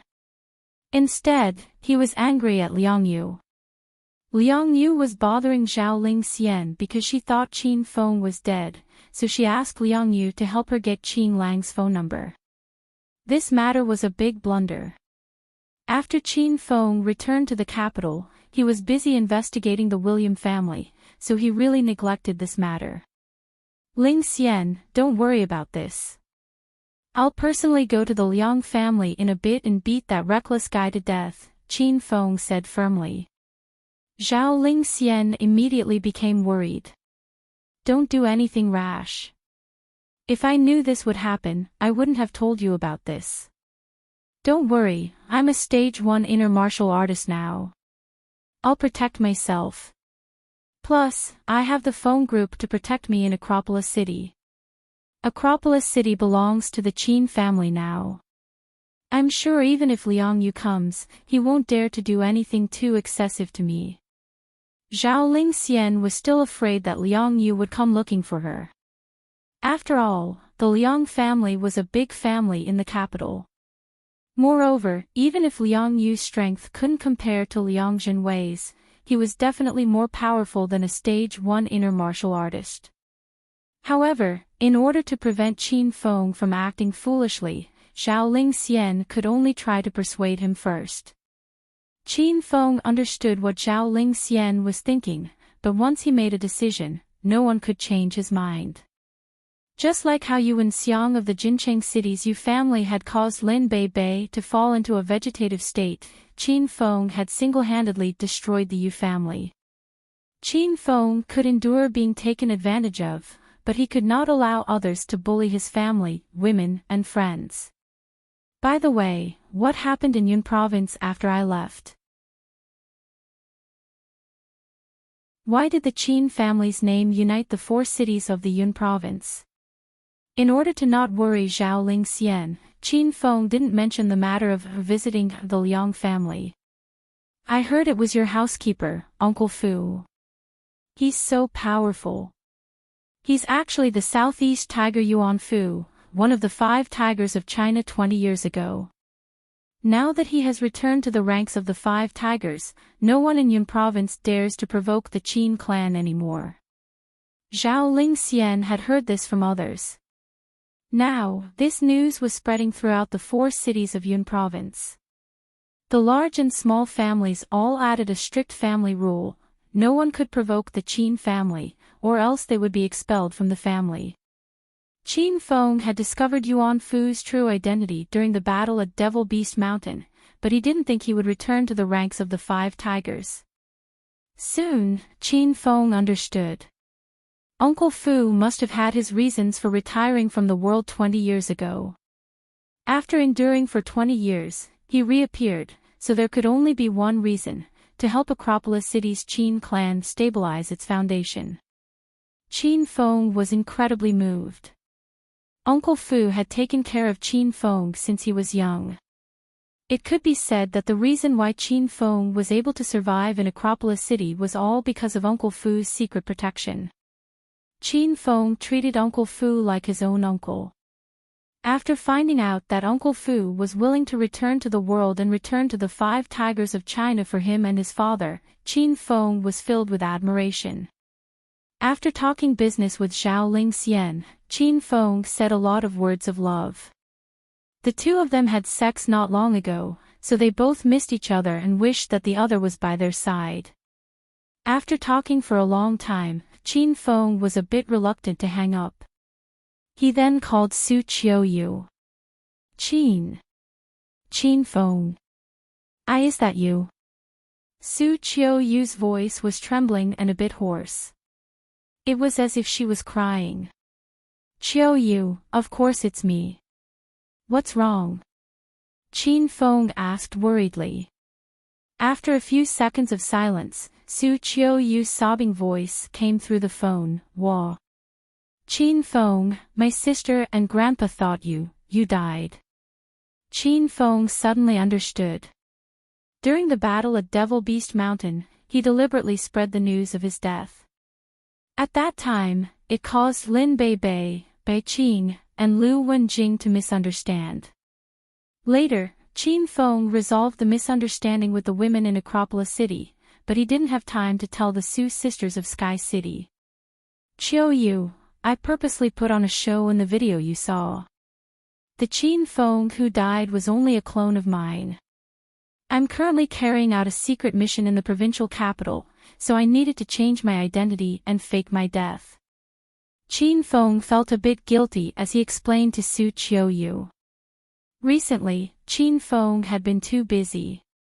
He had to complete all sorts of quests, rebuild his family, and fight against all sorts of enemies. He was so busy that he felt dizzy. As a result, Qin Feng had neglected the beautiful Su sisters. I see. It's good to know that you're fine. I can rest assured now. Su Qiuyu didn't blame Qin Feng. She was a smart and sensible woman.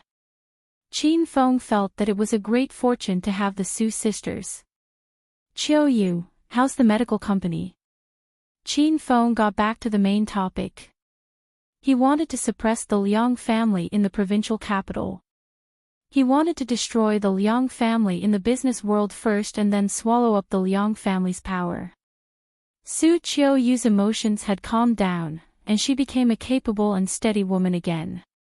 The gold sore medicine and whitening powder formulas you left last time have been registered as trademarks and passed the inspection of the State Food and Drug Administration.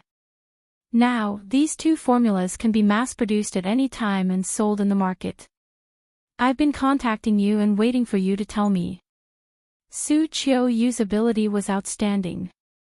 Qin Feng had only been back in Yun Province for half a month, but Su Qiuyu had already settled the new formulas. Okay. Then start the production of the gold sore medicine and whitening powder immediately.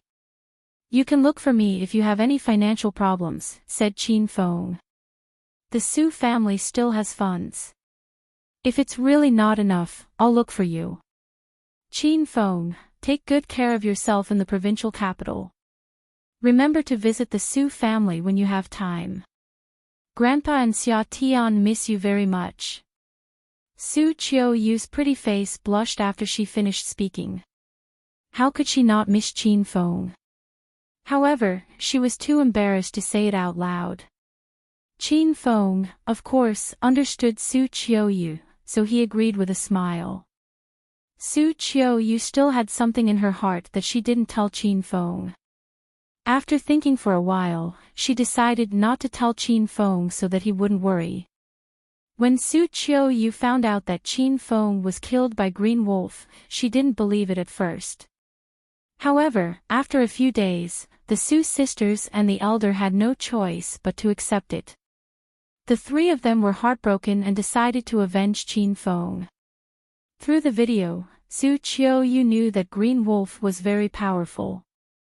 Su Qiu was prepared to sell the Su family's business and spend a lot of money to hire the Golden Assassin Crew, a top international assassin organization, to assassinate Green Wolf.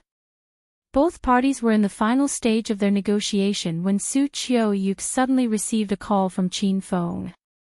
She learned that Qin Feng was still alive. After hanging up Su Qiu's call, Qin Feng hastily called the other women. He was afraid that these women would also think that he was dead and think of avenging him. Lu Bingbing, Su Xiatian, Lu Shaojia, and even Li Yuqin called him. Suddenly, Qin Feng thought of Han Ying, but he couldn't call her. Then, he thought of Su Ruoro and Yun Shao. He wanted to call them, but he couldn't reach them. Qin Feng wanted to call Rao Sherman, but he decided not to. Rao Sherman was getting more and more popular, so she must be very busy. Qin Feng hadn't contacted her for a long time. Did Rao Sherman still remember him? 8 years ago, they met by chance at the Lotus Lake. Could that pure and innocent relationship last until now? Qin Feng was a little depressed. He realized that his strength was still too low. He wanted to protect his family, women, and friends, but he felt powerless. Qin Feng swore in his heart that he must break through as soon as possible and become more powerful. Qin Feng cast aside his messy thoughts and opened the Martial Artist Alliance's personal cell phone. He remembered that when he was in Acropolis City, he received a group mission from Hua Yan. He was to search for treasures in an ancient martial ruins. This mission piqued Qin Feng's interest. He wanted to forge a cosmic flying sword, but he lacked a lot of materials.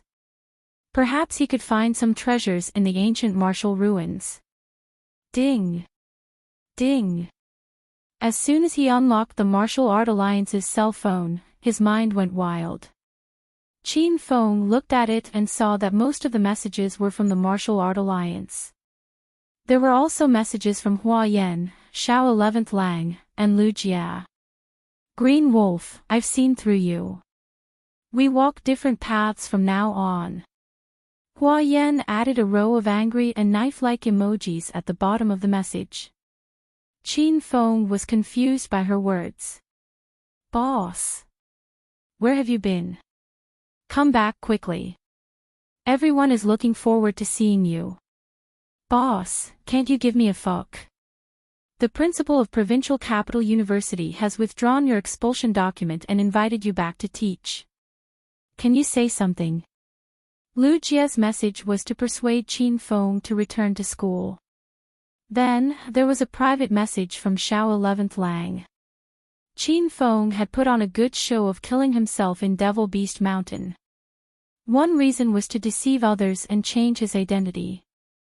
The second reason was to complete the mission given by Shao 11th Lang, gain his trust, and reveal his true identity. Qin Feng clicked on Shao 11th Lang's message with a little excitement. Brother Green Wolf, I've received news of Qin Feng's death. Thank you for helping me complete this mission. I've already transferred the reward points to your account. The physical reward is in the Martial Artist Alliance's warehouse. Please check it. Shao 11th Lang's message mainly talked about the mission and did not mention anything else.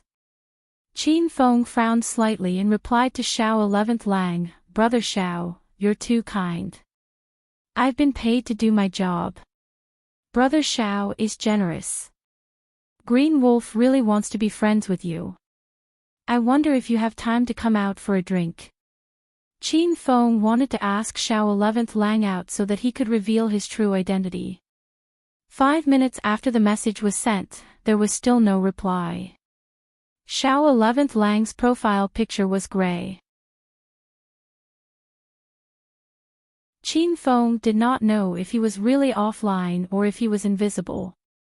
Bored, Qin Feng clicked on the ancient martial ruins exploration mission. According to the mission time, the mission should have started by now. However, Qin Feng discovered that the mission was still in the Martial Artist Alliance's push list.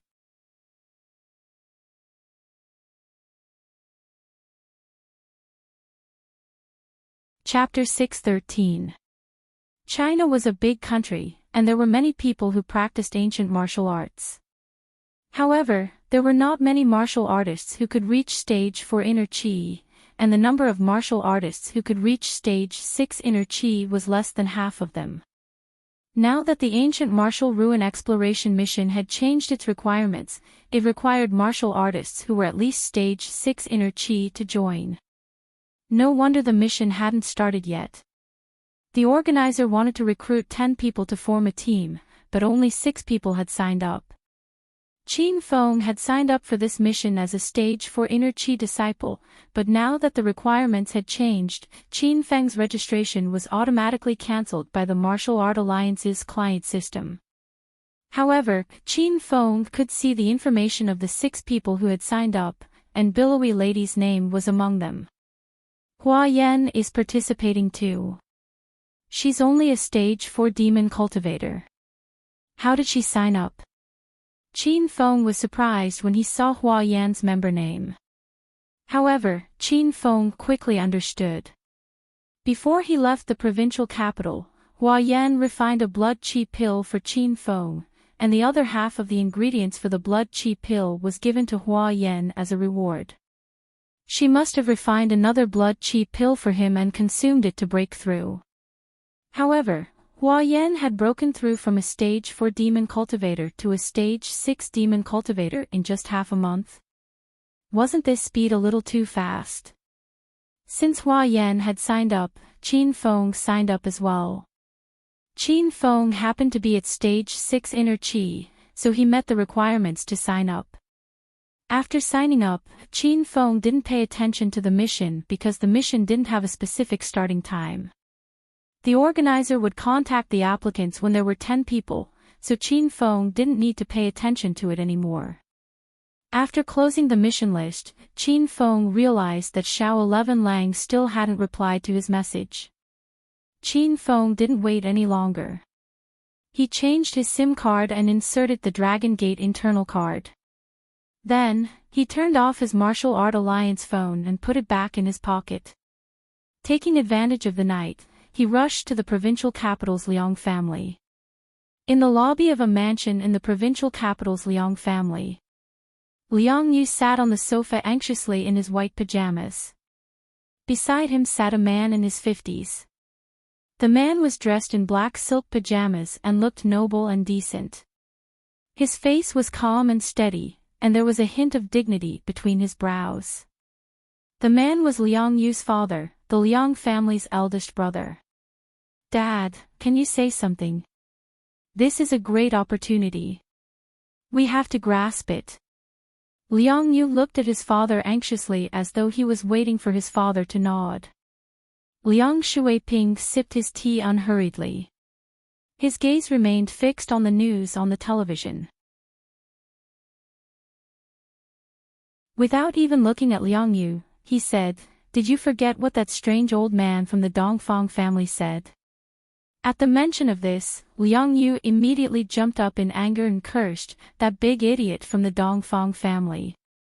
The Liang family has never had any dealings with him. How does the woman I fancy have anything to do with him? Isn't the Dongfang family too lenient? Isn't it just China's Crimson Dragon? What's so great about it?" "Pa!" Liang Shuiping slammed his palm on the coffee table, instantly shattering it. Liang Yu was so frightened that he immediately shut his mouth. He lowered his head and stood to the side like a child who had done something wrong. "Vile spawn, how can you speak such words so casually? If that strange old man hears about this, you'll be waiting to collect your corpse. Liang Yu's imposing manner was obviously much weaker, but he still grumbled unhappily, "Dad. Don't be angry. I wouldn't dare to speak such words outside. I'm only grumbling because we're in the family." "Humph. You think you're safe in the Liang family's villa? Those uncles of yours are always watching our every move. They can't wait for us to make some mistakes." Liang Shuiping snorted angrily. This was an important moment for the Liang family. The Liang family's old man, Liang Qitian, was getting old and was preparing to give up the position of family head. There was a rule in the Liang family that the position of family head was passed down through the generations. This meant that Liang Yu's father's generation didn't have the right to fight for the position of family head, so this good thing fell to Liang Yu's generation. In Liang Yu's generation, aside from Liang Yu, he had 2 cousins. Everyone was itching for the position of family head, and the open and veiled struggle was very intense. Liang Yu understood his father's meaning and immediately showed an attitude of admitting his mistake. "Dad, I know I was wrong. I won't say these things again." Liang Shuiping nodded. He suddenly looked at Liang Yu and asked, "You just said that the girl from Acropolis City's Xiao family took the initiative to be friends with you and wanted to marry you? Is that true?" Liang Yu instantly became excited and nodded repeatedly. "Yes, of course it's true. Dad, before, the Dongfang family stopped me from being friends with Zhao Ling Xian because they didn't want me to force her. But it's different now. The girl was attracted by my dissolute talent and took the initiative to be friends with me. The Dongfang family has no reason to interfere with this, right? If they interfere again, it's really inexcusable." Liang Shuiping analyzed the pros and cons of the matter. He actually agreed with his son's words. If the girl from the Zhao family took the initiative to be friends with Liang Yu, then Dongfang Mingwang had no reason to stop them. Seeing his father's attitude soften, Liang Yu suppressed the excitement in his heart and continued to say, "Dad, you just said that this is a special time. Second uncle and third uncle are all eyeing the position of family head. If we keep biding our time, we'll fall into a disadvantageous situation. Although Acropolis City is a small place, the Zhao family's medical corporation isn't small. Even the capital's major medical stores are selling the Zhao family's main products. If I can marry Zhao Ling Xian, wouldn't I have a strong backing for my fight for the position of family head? When Grandpa is happy, the position of family head will naturally fall onto my head. This is a good thing that kills 2 birds with 1 stone." Liang Shuiping naturally knew this was a good thing. He didn't express his opinion before because he was worried about the Dongfang family's attitude and because he wasn't sure if his son's words were true or false. Now that he saw his son's solemn and confident expression, it seemed that he wasn't lying.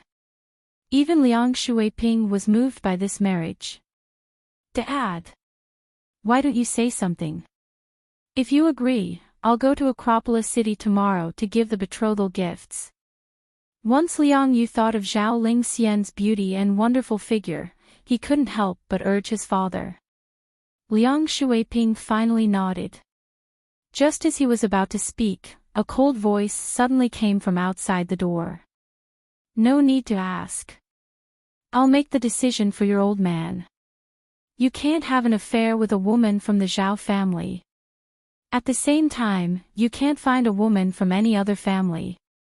To put it simply, you'll be single for the rest of your life and be a single dog for the rest of your life."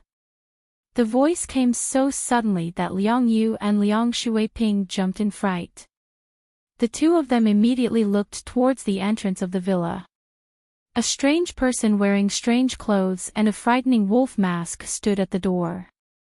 Liang Yu was so scared that he almost fell on his butt. "You! Who the fuck are you? You dared to trespass on my Liang family's sacred land. You're looking to die, brat." Liang Yu was so scared that his heart raced, but he quickly calmed down. This was the Liang family's base of operations, and there were skilled guards all around. How could Liang Yu be afraid of this wolf-masked strange person in front of him? What did this brat just say? You won't let me find a woman and want me to be a single dog for the rest of my life. Is there something wrong with your fucking brain? Qin Feng ignored Liang Yu and walked into the living room, minding his own business. He sat down on the sofa and leisurely crossed his legs as if he was in his own home.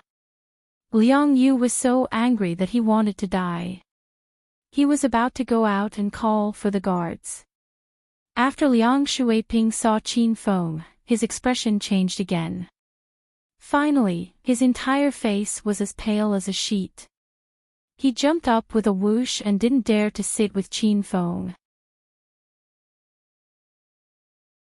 As a hedonistic young master in the capital, Liang Yu idled around all day, picking up girls and squandering.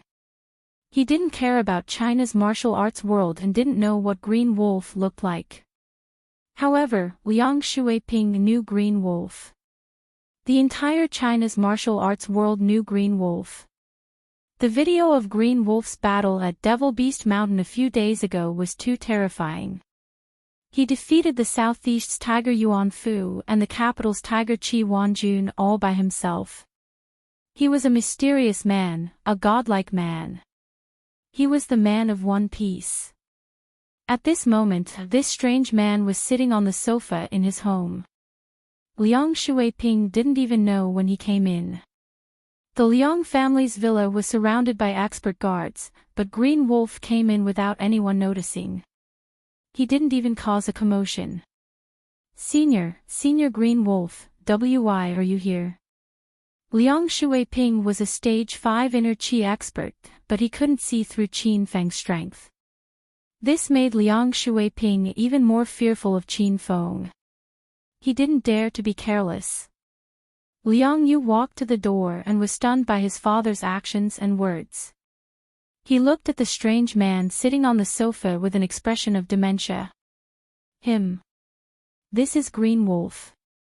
Stinking brat, what are you standing there for? Come and greet Senior Green Wolf. Liang Shuiping angrily yelled at his son. Liang Yu still hadn't regained his senses. He walked to Qin Feng's side in a daze and asked after a long time, Dad, why did you call him senior? I know this brat. He dared to threaten me on the Martial Art Alliance app. I was going to find time to settle the score with him, but I didn't expect this brat to deliver himself to me. God is really on my side. Slap. Liang Yu was sent flying by Liang Shuiping's slap before he could finish. Liang Shuiping was so angry that he wanted to curse, God is on your side. Liang Yu fell to the ground, and his face was swollen. He covered his face and looked at his father in astonishment. He still couldn't figure out what was going on. Dad, why did you hit me? Do you have Alzheimer's disease? Liang Shuiping's anger, which had just subsided, suddenly flared up again. He kicked Liang Yu and sent him flying. Liang Yu was beaten so badly by his father that he didn't even have a chance to retort. Liang Shuiping was also sullen. He knew that if he didn't teach his son a lesson, his son would be gone when Green Wolf attacked. Xiao Liang, that's enough. He's just a wild dog. Why do you have to lower yourself to his level? Qin Feng suddenly said when he saw this. Although Liang Shuiping couldn't see Qin Feng's face, he could tell from his voice that Qin Feng was about the same age as his son. Liang Shuiping was quite sullen to be called Xiao Liang by a junior. This person even called his son a wild dog. Then wouldn't he be an old wild dog? Liang Shuiping was very angry, but he didn't dare to show it. He had seen the video of Green Wolf abusing Capital's Tiger Qi Bo. This fellow was vicious and merciless. He killed without batting an eye. Liang Shuiping didn't even dare to call for the Liang family's door to come in. He was afraid that if he made a sound, he would be killed by Green Wolf in the next second. Even though he was called an old wild dog, Liang Shuiping still had to smile and curry favor with Green Wolf. Senior Green Wolf, my rascal is ignorant and doesn't know about your great achievements. You are a magnanimous person, so don't lower yourself to his level. That's right, why did Senior visit so late at night? Is there anything I can do for you?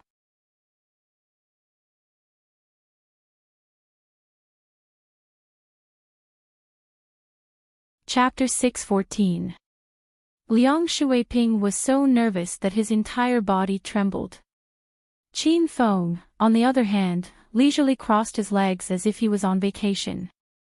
HP//772E6F742E6F%6 Qin Feng said he would visit the Liang family tonight, so he would definitely come. Moreover, Qin Feng had used Green Wolf's identity to come here. He thought that everyone in the Chinese martial arts world would know about Green Wolf's battle at Devil Beast Mountain. Qin Feng also wanted to know what position Green Wolf held in the eyes of these large families.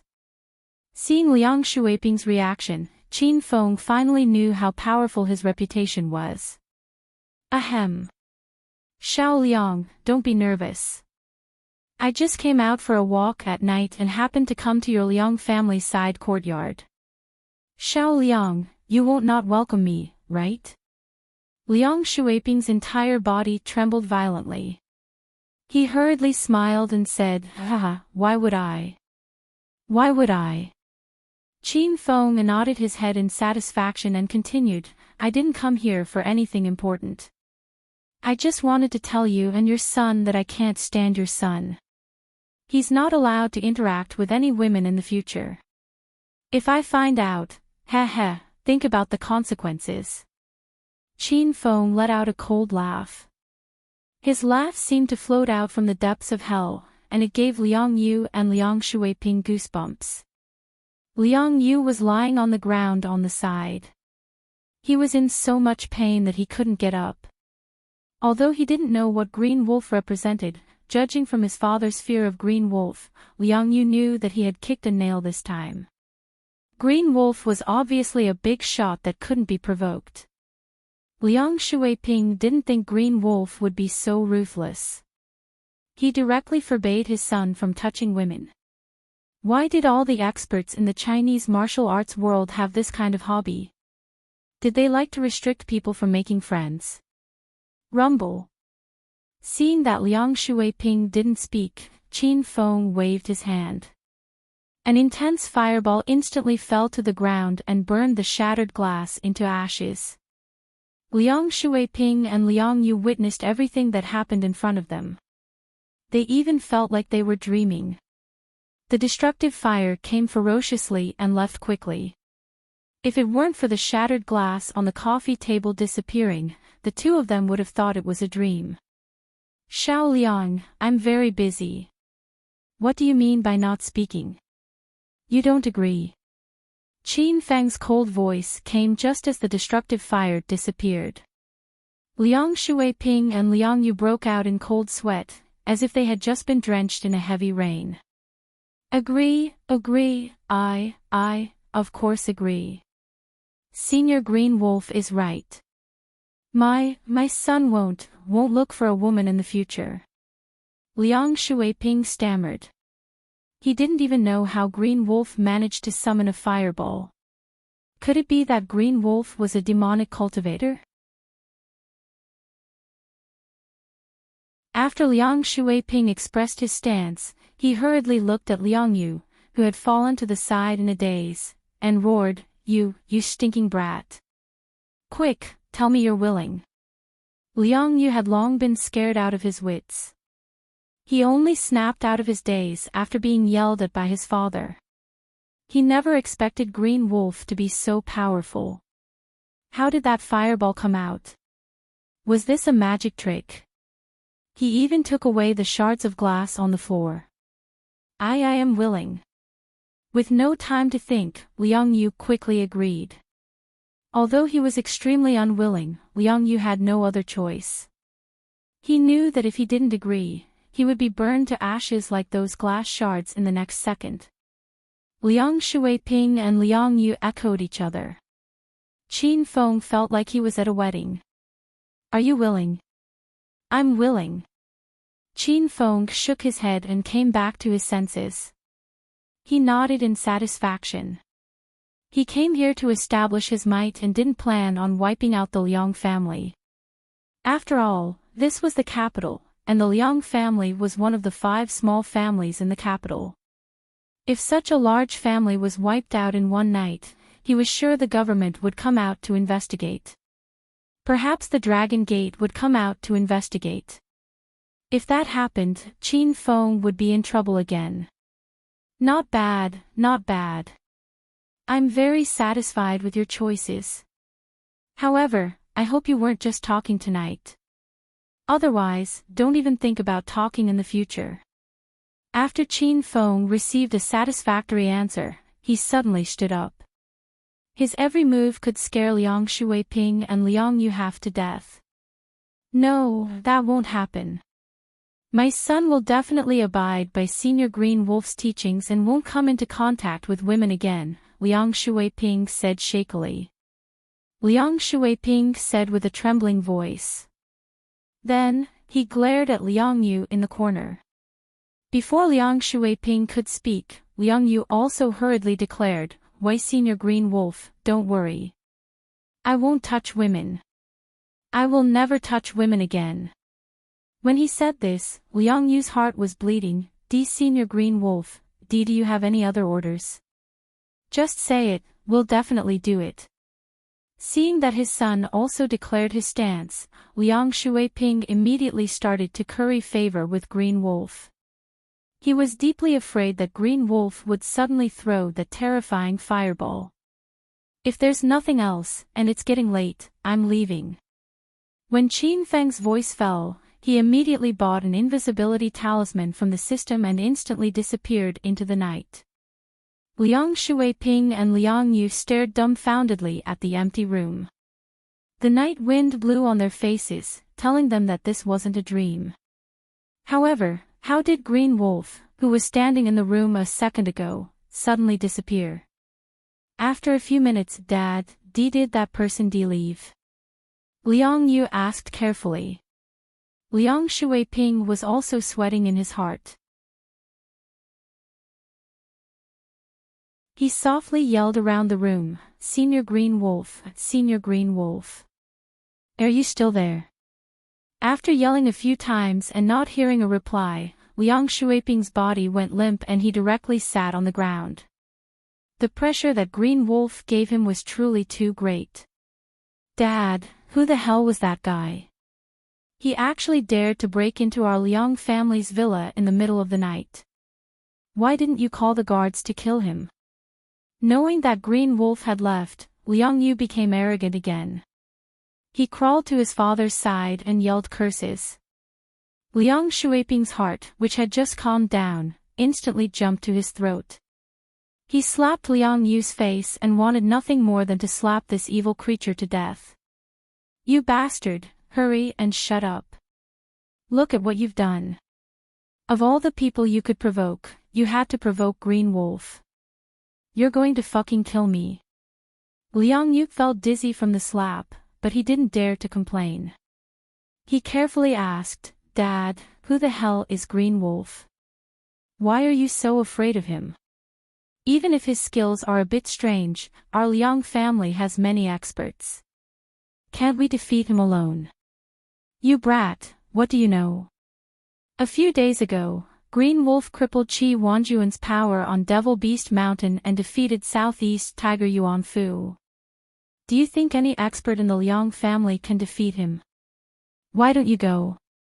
Even if Liang Yu didn't pay attention to the Chinese martial arts world, he had heard of the famous seniors of the 9 dragons and 5 tigers. Knowing that Green Wolf crippled Jinghu, Liang Yu no longer felt angry. A layer of cold sweat appeared on his forehead, and all that was left was fear. "Dad, then what should we do? We won't suddenly die as soon as we leave the house, right? That won't happen. An expert like Green Wolf doesn't care about our little lives. If he really wanted to kill someone, he would have done it already. Didn't you see that he came and went without a trace? Even if he killed us, I'm afraid the Liang family's guards wouldn't know. Liang Shuiping sighed and continued, how did you offend Green Wolf? Hurry and tell me. Liang Yu knew the severity of the situation and didn't dare to hide anything. He told Liang Shuiping about how he helped Xiao Ling Xian get Green Wolf's phone number and how he argued with Green Wolf on the Martial Arts Alliance app.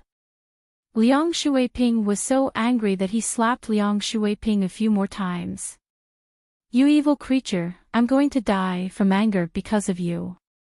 Don't touch Xiao Ling Xian in the future, and don't tell anyone in the family about this. If the elder finds out that you offended Green Wolf, forget about being the head of the family, the elder might remove your name from the family tomorrow. Liang Yu didn't think the situation would be so serious. He nodded in fright and added, Dad, then can I still touch women other than Zhao Ling Xian? Liang Shuiping almost slapped his son again. He huffed and yelled, only if you want to die. Ever since Qin Feng defeated Professor Mike, teacher Chao Feng's name spread throughout the university. In the school forum, the topic index had already surpassed teacher Qin Feng. In the next few days of the exchange, the students from both sides didn't purposely compete in medicine or attack each other's culture and medical skills. The exchange between the two schools returned to its original nature and began to focus on the exchange of knowledge. Now, walking on the campus of the university, everyone was talking about Chao Feng. There were Chao Feng's die-hard fans and a group of love-struck, brain-dead suitors everywhere. Aside from Chao Feng, there was another hot topic these days. The Pretty Girl group was going to hold a concert at the university. Have you guys heard? The Pretty Girl group is going to hold a concert at the university tomorrow. I heard about it last night and was so excited that I couldn't sleep well last night. A boy wearing thick glasses clenched his fists in excitement and made a spoiled expression like a little girl throwing a tantrum. A few girls passing by saw this scene and almost vomited. They hurriedly sped up their steps and walked away. I heard. I was so excited last night that I couldn't sleep. I like Rao Sherman the most. She's cold and aloof. Only a woman like her is worthy of me. After the passing girls walked away, the boy's companion also clenched his fists and jumped up. His coarse, acne-filled face was red. I like Zhang Kokomor. She's lively, cute, big-breasted, and brainless. I can still accept this kind of woman. Another boy's companion made a ruckus and looked like he was in heat. Xiao Lei was in low spirits recently. He walked past the three boys with a gloomy face. When he saw their expressions and actions, he staggered and almost fell. Did all the boys in this university forget to eat some brain-dead pills today? Xiao Lei's moral integrity was shattered along the way. Isn't that the teacher with smelly feet? Let's get away from him. Don't let him stink. That's right. I bought these new clothes today. I'm waiting for Sherman to come on a date with me tomorrow. I don't want to get stink from him. Stop it. Wait for me. I don't want to stay with that teacher with smelly feet. It's so embarrassing. Xiao Lei watched as the three coquettish boys ran away because they despised him. He was so angry that he almost fainted. I haven't despised you guys yet. Director Xiao Lei, over here. Xiao Lei was still fuming when a voice came from behind. Hey! It's Gao Tianyao. What's the matter? Xiao Lei quickly hid his displeasure when he saw Gao Tianyao. He didn't dare to offend Gao Tianyao as he was a disciple of one of the 5 small clans in the provincial capital. Director Xiao Lei, we're old friends. You don't have to be so courteous with me now that we're not in class. Gao Tianyao patted Xiao Lei's shoulder and laughed. When Qin Feng was still teaching at Provincial Capital University, Gao Tianyao and Xiao Lei loathed him because he was too famous and liked to tease Hua Yan, Chang Xian, and Qiao Shishir. The two of them even formed an underground alliance. Xiao Lei even suggested Gao Tianyao to kidnap Qin Feng and force him to give up on his pursuit of Qiao Shishir and Chang Xian. Xiao Lei even suggested that Gao Tianyao kidnap Qin Feng and force him to give up on Qiao Shishir and Chang Xian. Both of them thought that Qin Feng must want his life, and Qin Feng's reputation would be ruined. However, before they could carry out their plan, Qin Feng was expelled from the university. Now that Qin Feng was gone and Qiao Feng, who was as annoying as him, came, Gao Tianyao looked for Xiao Lei again to form an alliance.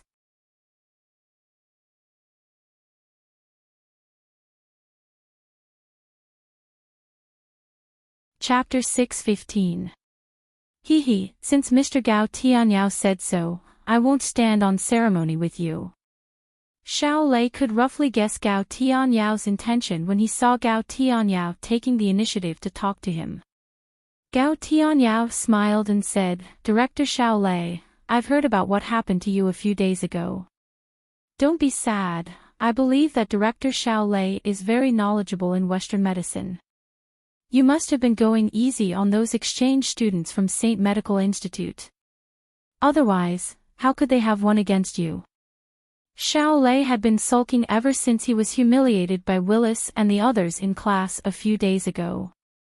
Whenever he walked on the campus of Provincial Capital University, the students who passed by would greet him warmly and call him Mr. Stinky Feet.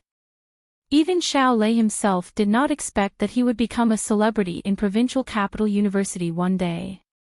The reason he became famous was because he picked his feet in class. Now that he heard Gao Tianyao's words of consolation and praise, Xiao Lei's gloomy mood was lifted immediately. It was as if he had found an alien companion. He held Gao Tianyao's hand tightly and said, Yes, you are right. I can only blame myself for being too shrewd and too high a level that none of the students in Provincial Capital University can understand me. I'm like the son of heaven who has fallen into the mortal world. I've tasted the loneliness and solitude that only the strongest can experience. I never thought that Mr. Gao Tianyao would be able to understand me. Your words have touched me. If I had displayed my true strength that day, those 5 exchange students would not have been able to defeat me. They are still young. What if they lost the medical competition and decided to commit suicide, hang themselves, or jump into the river? Have the others thought of these far-reaching problems? No. Sigh. I'm the only one who could think of that. Gao Tianyao had no idea where Xiao Lei's bragging had reached, but he could no longer bear it. However, in order to take revenge on Qiao Feng, Gao Tianyao put on an expression that said, I understand you, and looked at Xiao Lei tenderly. It was rare for Xiao Lei to find a companion who liked to listen to his bragging. After a while, Xiao Lei's unhappiness from the past few days vanished into thin air and he started to praise Gao Tianyao again. Student Gao Tianyao, I've also heard about your defeat in the medical competition of Class 1. I know that student Gao Tianyao has the same thoughts as I do. You deliberately let those exchange students win. As a disciple of a large family in the capital, you have been brought up strictly since you were young. You are a talent who is well versed in both the pen and the sword. Your medical skills are on par with mine.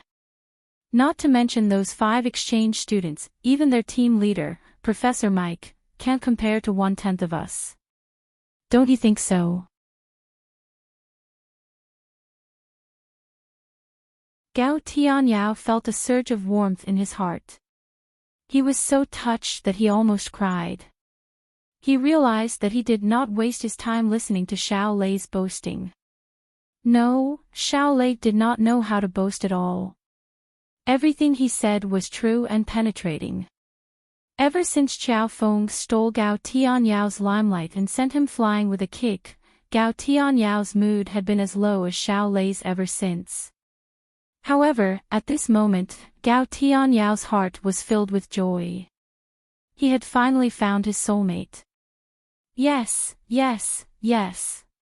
Director Xiao Lei is really farsighted. You managed to see through my deep concealment. I'm a little embarrassed. Xiao Lei waved his hand and said in a serious manner, "Hey, I'm here to help you. Gao Tianyao, you don't have to be so humble. Others may not understand us, but we understand each other. How can an ordinary person understand our strength and talent? It's so lonely to be invincible." Ha! Director Xiao Lei is right. It's one of the happiest things in life to be able to find a soulmate like Director Xiao Lei. Xiao Lei and Gao Tianyao praised each other for a while before Xiao Lei brought the topic back to the main topic. By the way, Gao Tianyao, is there anything I can help you with? Gao Tianyao finally remembered the purpose of his visit. He hastily said, "Director Xiao Lei, do you still remember the plan we made to deal with Qin Feng?" Xiao Lei had already guessed Gao Tianyao's purpose of coming here, and it seemed that he was right. "Of course, I remember. But hasn't that idiot Qin Feng been fired?" Xiao Lei feigned ignorance and waited for Gao Tianyao to spill the beans. "That idiot Qin Feng is gone, and now there's an even bigger idiot, Qiao Feng. This brat has only been here for 2 days, but he's even more eye-catching than Qin Feng. I heard that he's interested in Qiao Shi and Chang Xian, and he even flirts with them during and after class." Gao Tianyao liked Qiao Shi, and Xiao Lei liked Chang Xian. Qiao Feng flirted with the two beauties, and it made Xiao Lei and Gao Tianyao very unhappy. Humph. That idiot Qiao Feng has been an eyesore for a long time. Do you want us to use the same plan on Qiao Feng?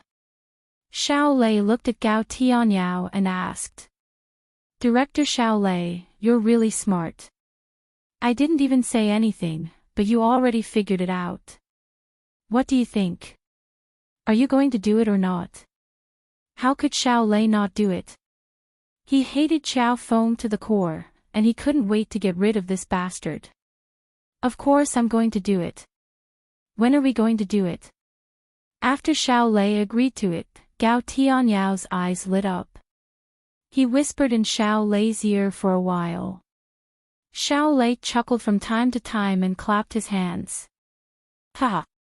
Great! Let's do it. Qiao Feng's reputation is going to be tarnished to the bottom of the drain."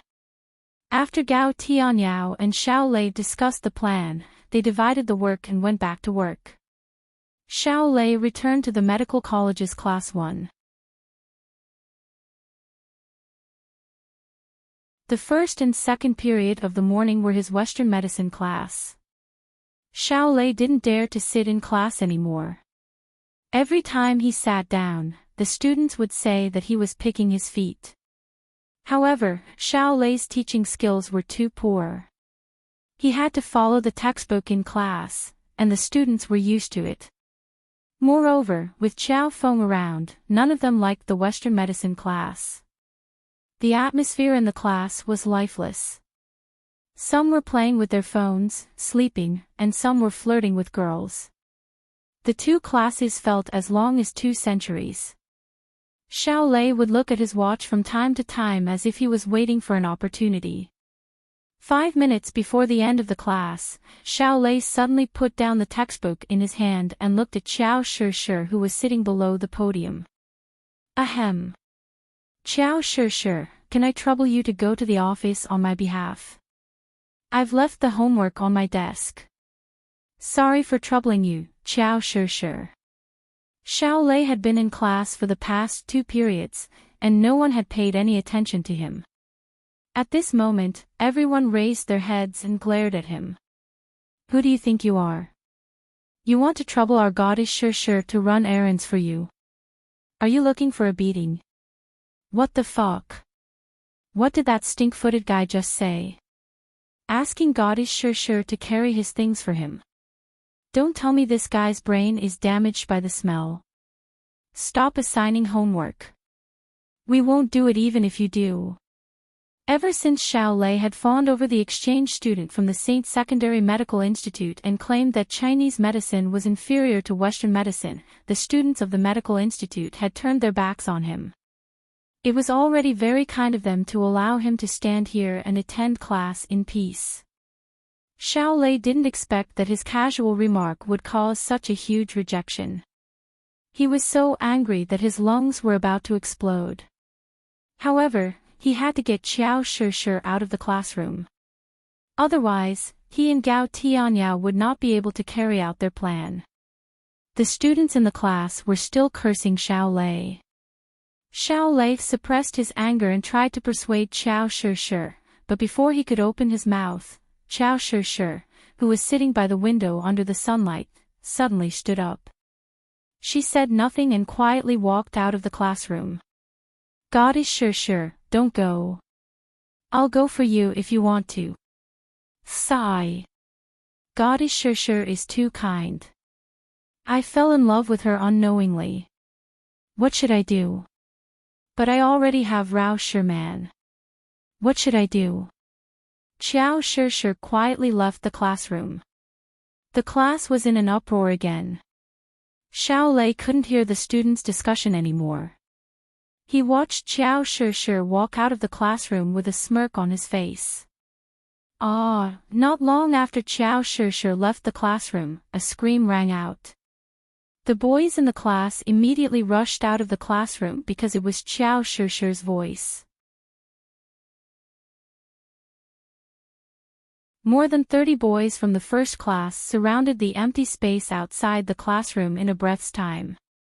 The woman who had restrained Qiao Shishir was shocked. The class was not over yet, was it? The one who kidnapped Qiao Shishir was a woman with average looks. She was tall and sexy, but her body was curvaceous. The woman held a sharp dagger in her hand and pressed it against Qiao Shishir's neck. Hey! What do you want, woman? Let go of our goddess Shishir. Do you want to kidnap a hostage? Just let go of Shishir and kidnap me. A few boys licked their lips as they stared at the woman's voluptuous breasts. The woman didn't say a word. Her hand that was holding the dagger was trembling. Apparently, she was frightened by the fanatical boys. The woman was a gangster hired by Gao Tianyao. The reason why he hired a woman to kidnap Qiao Shishir was because he was interested in her. How could he allow a man to touch her body? The boys from the first class ran out of the classroom for a while. The girls and Xiao Lei finally came to their senses and followed them. More than 50 students from the first class surrounded Qiao Shishir and the woman. The students were stunned by the scene in front of them. How could there be a kidnapping on campus? The commotion was so loud that the students from the second class rushed out of the classroom. The students from the other theaters who were skipping classes also came to the scene. Some teachers who were taking a stroll also came to the scene. The exchange students and lecturers from the Saint Second Med University also came to the scene. Some of the university leaders thought that there was a gang fight, so they quickly came to the scene. Many stray dogs on campus also came to the scene. No one knew how much time had passed since Qiao Shishir's scream, but there were already 400 to 500 people gathered outside the classroom, and the number was increasing rapidly. Qiao Shishir was still in a daze. She couldn't figure out why the woman behind her wanted to kidnap her. The woman in the brown leather coat was also in a daze. She thought, what kind of woman did I kidnap? Xiao Lei and Gao Tianyao were standing in two corners of the crowd. They looked at each other with sinister glints in their eyes. Their plan was progressing smoothly. They were not afraid of the crowd because the more people gathered, the more embarrassing Qiao Feng would be. Boz! Boz! Boz! Xiao Lei's phone vibrated. He opened the message from Gao Tianyao and asked, "The crowd is almost here. Where's Qiao Feng?" Xiao Lei quickly replied, Xiao Feng has 3 or 4 classes in the morning. He'll be here soon. Gao Tianyao calmed down after he read Xiao Lei's message. At this time, a tall and sturdy figure was walking toward them. Beside Qin Feng was a tall and beautiful woman. It was none other than teacher Chang Xian. Qin Feng was joking around with Chang Xian. Chang Xian furrowed her brows and quickened her pace. It was obvious that she didn't like Qin Feng.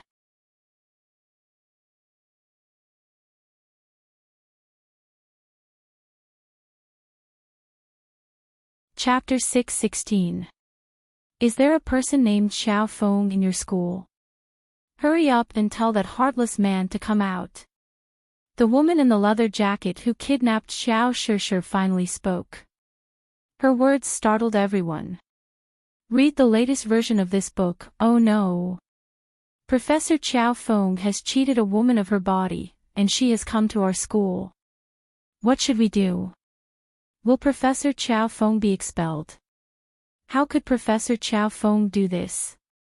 That woman is too ugly. Why didn't he ask her out on a date? He's here. Professor Xiao Feng is here. Qin Feng bumped into Chang Xian as soon as he arrived at the entrance of the medical college. Qin Feng pestered Chang Xian and started chatting with her. When they reached the entrance of the medical college, Qin Feng heard some students calling his name. Then, over 300 students, teachers, and a dozen stray dogs shifted their gazes to Qin Feng. Qin Feng jumped in fright. He wondered if these people were going to rape him. Even if they are going to rape me, why are there a dozen stray dogs among them? Before Qin Feng could open his mouth to ask, he heard a student yelling, Professor Xiao Feng, run. Teacher Xiao Feng, run. Your lover is here. Qin Feng's mouth twitched, and he almost burned the yelling student with a fireball.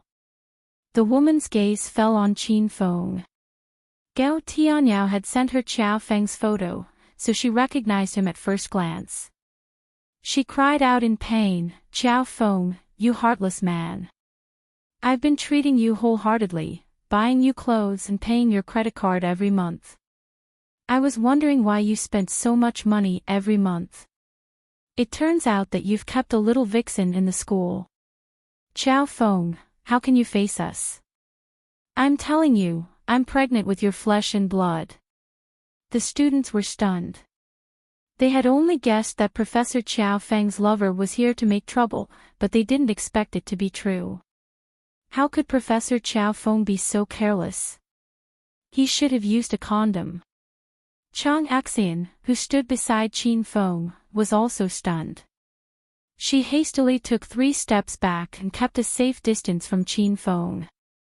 Chang Xian crossed her arms in front of her chest and glared at Qin Feng angrily. She did not expect him to be such a scumbag. Of course, the person who was most shocked was Qin Feng himself. He looked at the woman in the brown leather jacket who kidnapped Xiao Shishir. He didn't even want to comment on her appearance. Although her body was hot, it couldn't compare to Lu Bingbing and Han Ying. Moreover, her temperament was far superior to Su Qiuyu, Zhao Lingxian, and Lin Beibei.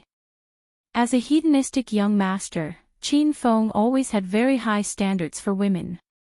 He really couldn't understand how this ugly woman had the nerve to frame him. You can slander my reputation, but you can't slander my aesthetic standards. Brat, don't move. Before Qin Feng could regain his senses, a black shadow suddenly appeared behind him. It was a man with a long scar on his face. He held a gun in his hand, and the pitch-black muzzle was pressed against the back of Qin Feng's head. Ah! Chang Xian was startled and fell to the ground. This was the first time in her life that she had seen a kidnapping in real life. Moreover, the kidnapper was armed with a gun. The scar-faced man glanced at Chang Xian, who was lying on the ground. He couldn't help but glance at Chang Xian's slender, silky legs. She was indeed a top-grade beauty. However, the scar-faced man quickly regained his senses and pointed the gun at Qin Feng. He was here to complete a mission. Brat! How dare you steal the woman I like? I'm here to take your life today. Whoosh! Cries of surprise rang out from the surroundings.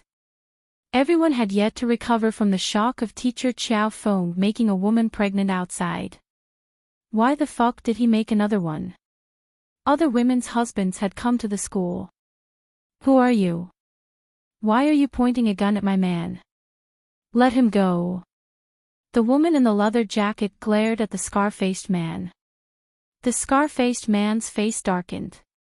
He glared at the woman in the leather jacket and said, "Who the hell are you? You said he's your man." Qiao Feng is my man, and I have his flesh and blood in my stomach. Although he's a shameless playboy, you can't hurt him.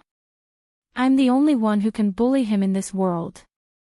The woman in the leather jacket's acting skills were superb. Even the students who had yet to enter society were touched by her words. The scar-faced man sneered, "Hee hee. What a coincidence. The woman you kidnapped is my goddess. I'm here to cause trouble for this brat because he tried to seduce my goddess." After understanding the intentions of the knife-scarred man and the leather-clothed woman, everyone was stunned. Was this a movie set for a four-sided relationship? Qin Feng was analyzing the situation while the two men were talking. He could sense that the scar-faced man was not an ordinary person. His body was pulsing with inner qi. He was a stage 2 inner qi martial artist. When the scar-faced man tried to kidnap Qin Feng sensed it and easily dodged it. He then sent the scar-faced man flying with a palm strike. However, Qin Feng didn't do that because Qiao Shi was still in the woman's hands. He was afraid that something bad would happen to Qiao Shi, so he was willing to have a gun pointed at his head. Qin Feng was sure that he didn't know the scar-faced man or the woman in the leather jacket. They seemed to be in cahoots, so someone must have hired them to put on a show. Qin Feng saw through the scar-faced man's strength. A stage 2 inner qi martial artist was nothing in the martial arts world, but in front of ordinary people, a stage 2 inner qi martial artist was the best of the best. If the scar-faced man really was Qiao Shi's secret admirer and kidnapped Qin Feng, then he didn't need a gun. In his eyes, Qiao Feng was an ordinary person, and the scar-faced man could kill him with a palm strike. The situation was too sudden, and there were many loopholes in the plan. Qin Feng didn't dare to act blindly without thinking, so he continued to observe the situation. The scar-faced man and the woman in the leather jacket fought for a while, but neither side was willing to let Qiao Shi go. The scar-faced man suddenly sneered, "Girl, I respect that you are also a person who is infatuated with love, and as loyal as your big brother. Let me give you an idea. Let's not make a choice, and let this playboy of yours decide. Let's see what he chooses." The woman in the leather jacket hesitated for a while, then clenched her teeth and yelled, "Fine, I'll listen to you this once." The scar-faced man's face was filled with a wicked smile. After acting for a long time, he had finally entered the most exciting part. "Brat, I'll give you a chance to live. Now choose. Do you want to live, or do you want Qiao Shi to live? 2 lives, choose one." The scar-faced man increased the force of the gun in his hand and pressed it against the back of Qin Feng's head. The atmosphere suddenly became tense. Were these people crazy? Ha! Big brother, this is a good idea. This way of playing is really exciting. The woman in the leather jacket also laughed crazily. Some of the students, teachers, and leaders realized that this wasn't a joke. They were really going to kill someone. Some of them secretly took out their cell phones and prepared to call the police. "You damned old man in the crowd, what the hell are you doing? I'm telling you, if anyone dares to secretly touch her and call the police, I'll kill them first. The scar-faced man pointed his gun at the crowd, scaring the students into screaming. Many of them were already squatting on the ground, holding their heads in their hands. They were just kids.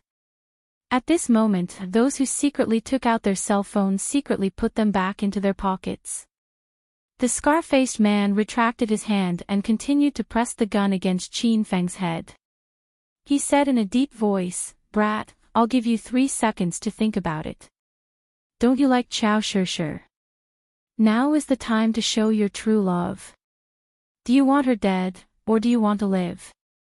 Qin Feng hastily said, "Don't shoot me first.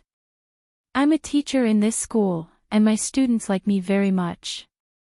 Why don't I find another student to exchange for me and help you find a new hostage?" Qin Feng's gaze fell on the students. None of them stepped forward to exchange for Qin Feng as a hostage. Instead, all of them took 3 steps back in unison. Ha ha ha. How can you be a good teacher in the eyes of the students? Bullshit. Don't waste my time.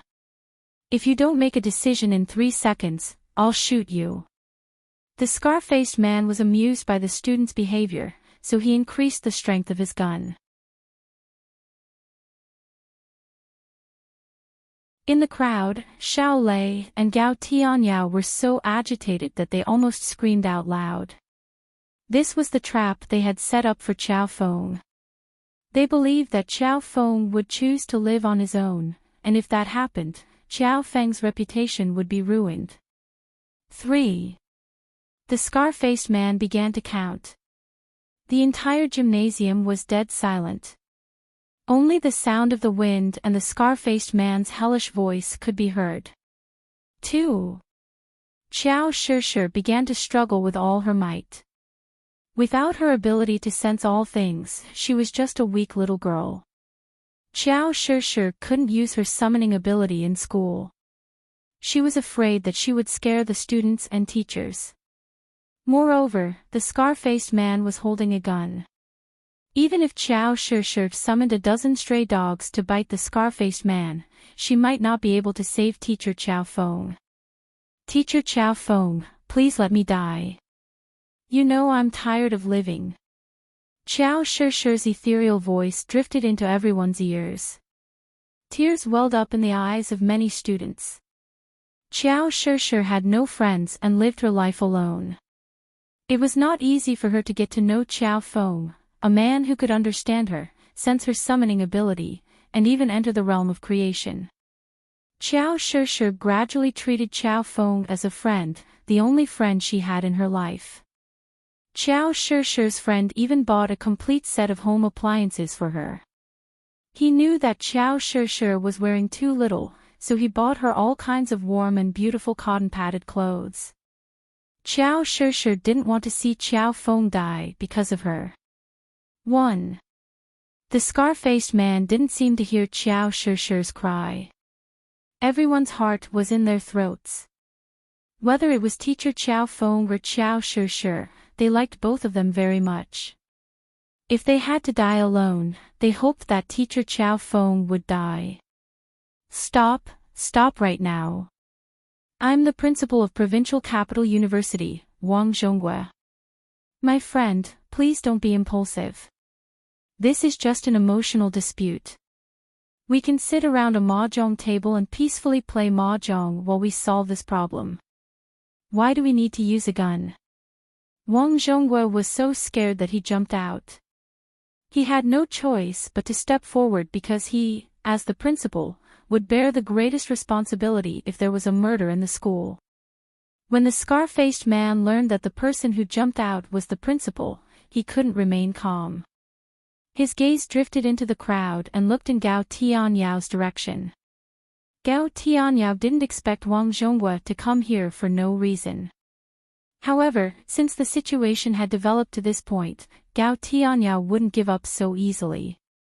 He shook his head at the scar-faced man. "Stupid old man, I don't care who you are. If you dare to talk nonsense again, I'll shoot you first." After receiving Gao Tianyao's order, the scar-faced man became arrogant again. He aimed the black muzzle of his gun at Wang Zhonghua. Wang Zhonghua was so scared that he fell to the ground. Don't shoot. Everything can be discussed. Everything can be discussed. Wang Zhonghua saw that he couldn't persuade the kidnapper, so he didn't dare to say anything else. After all, he only had one life, and no one wanted to die just like that. The atmosphere in the gymnasium became even more oppressive. Qiao Shishir burst into tears and shook her head with all her might. When the scar-faced man saw that more and more people had gathered, he lost his confidence. He wanted to end the performance as soon as possible. P.S. Thank you, little friend Axian Nian, for your tips. Thank you, big brother, Uncle Not Cute, for your tips. His monthly votes have been a bit dismal these past 2 days. He's been hanging at the 10th place on the monthly votes ranking, and it's going to drop any time. Friends who have monthly votes, please vote for him. Give him some motivation so that he can perform better.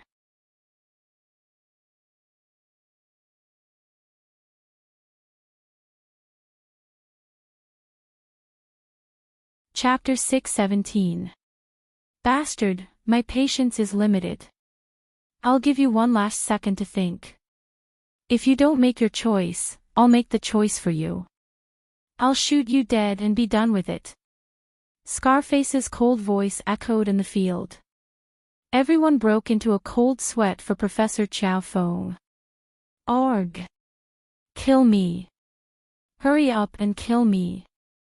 How can I watch my student die in front of me? As a responsible teacher, I don't care if I die. I'll be a hero again after 18 years.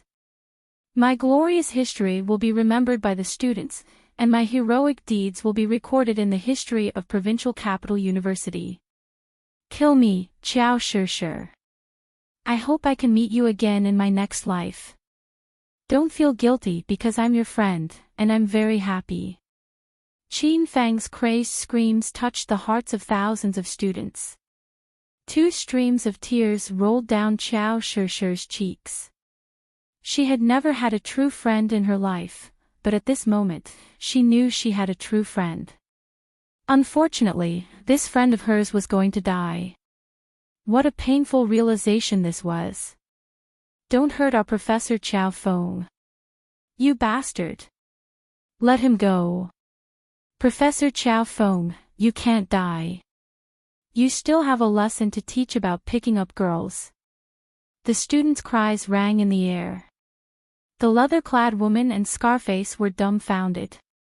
They stared at Qin Feng helplessly. The script wasn't supposed to be like this. Shouldn't this bastard be scared witless, shivering, and losing control of his bowels before choosing to live on his own? How are we supposed to continue acting if you keep changing the script? Hey! Why are you still standing there? Hurry up and kill me. Qin Feng was agitated and begged for death. Qin Feng had noticed that Scarface was a Stage 2 inner chi martial artist. How could he kidnap him with a gun? Therefore, Qin Feng had already guessed that the gun was fake. Qin Feng also spotted Xiao Lei and Gao Tianyao among the crowd. When he saw their expressions change from excitement to disappointment and anger, Qin Feng could roughly guess the mastermind behind this incident and their plan. Qin Feng was grateful to Gao Tianyao and Xiao Lei in his heart. He was worried about how he could gain Qiao Shishir's trust and complete the system's mission. These 2 people took the initiative to help Qin Feng arrange a bitter drama. Ding! Congratulations, host Qin Feng, for completing the quest to obtain Qiao Shishir's trust. You have successfully obtained Qiao Shishir's trust and become Qiao Shishir's confidant. The system rewards host Qin Feng 30,000 hedonist points and automatically activates the Heavenly Fortune Cave Pavilion. Ding! The Hedonist sovereign system has issued an SSS rank quest, help Xiao Shishir complete her revenge plan and revive the Spirit Beast Master clan. The mission has no time limit.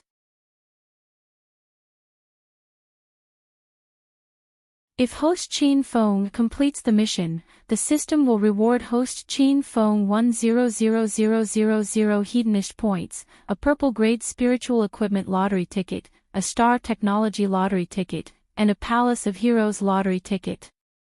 If host Qin Feng fails the mission, 200,000 hedonist points will be deducted, and host Qin Feng will not be able to access the star technology interface. While Qin Feng was thinking about Xiao Shishir's mission, the system beeped. Qin Feng raised an eyebrow when he saw the new mission. Xiao Shishir's revenge plan. She was such a kind girl. What kind of enemy would she have? Scarface came back to his senses. He was so angry at Qin Feng that he wanted to vomit blood. He was about to call it a day, collect his money, and go for a foot bath, but Qin Feng suddenly changed his mind. Damn it, don't talk nonsense with me. Do you want to die? I'll fulfill your wish. Have you thought it through? Scarface angrily gripped his gun and placed his index finger on the trigger. Everyone sucked in a breath of cold air. They might not be able to see the panting teacher Xiao Feng again in the next second. Why are you so long-winded? If you want to kill me, be more straightforward. Don't tell me you don't know how to use a gun. Do you want me to teach you? Or could it be that your pistol is fake? Are you teasing us here? Qin Feng roared, shoot him. Scarface's heart skipped a beat. He had a bad feeling that the gun in his hand was a fake. Did Xiao Feng see through it? According to the script Gao Tianyao gave to Scarface and the leather-clad woman, Xiao Feng would choose to live. But now, Xiao Feng was begging for death. Scarface was stumped. Don't shoot. I am willing to replace Xiao Feng as the hostage. Just when everyone was at a loss, the blonde Prince William stood up and slowly walked toward Scarface. Scarface was stunned. He didn't think there would be a student willing to die for Xiao Feng. Could this foreign student be Xiao Feng's boyfriend?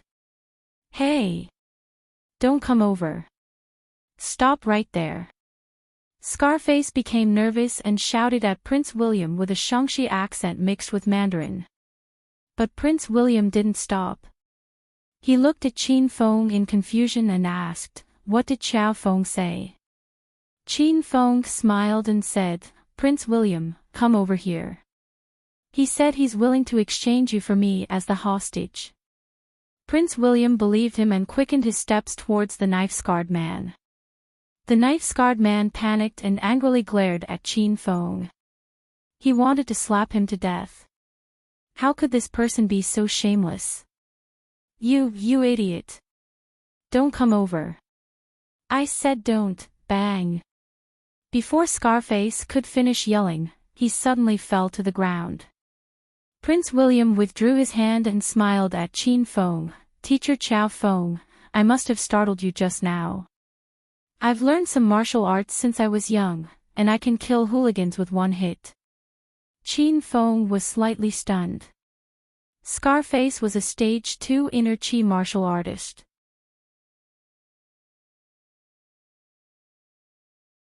He didn't expect Prince William to knock him out with one hit. Prince William wasn't as powerful as he was at Ghost Mountain. It seemed that this brat had broken through again. But the William family was a clan of mutants. Prince William's attack was very strange. Qin Feng saw a blue light flash in Prince William's palm as if it was covered with a layer of ice. Qin Feng's heart was heavy. It seemed that this mission was more difficult than he imagined. "Xiao Feng. Are you okay?" Prince William waved his hand in front of Qin Feng when Qin Feng didn't speak. Qin Feng quickly came to his senses. "Ah. Oh. I'm just a little shocked. I haven't recovered yet." Chin Feng pretended to be scared and patted his chest. Prince William said a lot of comforting words to Chin Feng. Chin Feng was confused. Don't tell me this guy really fell for me. Fuck. You bastard. How dare you kidnap our Chow Feng? You're asking for a beating. I've always disliked you. If you kidnap Chow Feng for another second, I'll fight you to the death. Yes. If Prince William didn't make a move just now, I'll make a move. Scarface fell to the ground. The gun in his hand had fallen a few meters away and was no longer dangerous. The students who hadn't even dared to let out a fart all rushed forward, surrounding the unconscious Scarface and stomping on him violently, causing him to wake up. College students were an impulsive bunch. When they were impulsive, they acted as if they were on steroids. The scene had turned into a frenzy, and the stray dogs were barking in fear. The teachers and school leaders wiped the cold sweat off their foreheads. They thought to themselves that they shouldn't scare these kids with graduation credits. They had to treat them better. Xiao Lei and Gao Tianyao were dumbfounded when they saw the scene. They didn't expect their meticulous plan to end up like this. The woman in leather had witnessed the madness of college students. She was so scared that she dropped her dagger and ran for her life. She didn't even ask Gao Tianyao for his appearance fee. Chow Feng, are you okay? Chin Feng looked at the students beating up Qiao Shishir, but he didn't stop them. Qiao Shishir suddenly ran to Chin Feng, grabbed his arm, and started checking his body. As the prettiest girl in the medical college, Qiao Shishir's every move touched the hearts of thousands of students. When they saw the pure goddess in everyone's heart sticking to Chow Feng with a concerned and shy expression on her face, they felt as if their hearts had been hollowed out. Another innocent girl had fallen into the devil's claws. Sure, I'm fine. Are you okay? That bastard tried to kidnap you with a dagger. I'm so angry.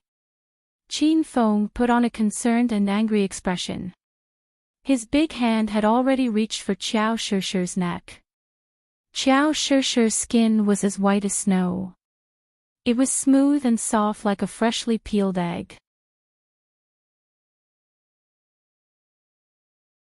Qiao Shishir only regained her senses after Chin Feng had touched her neck once.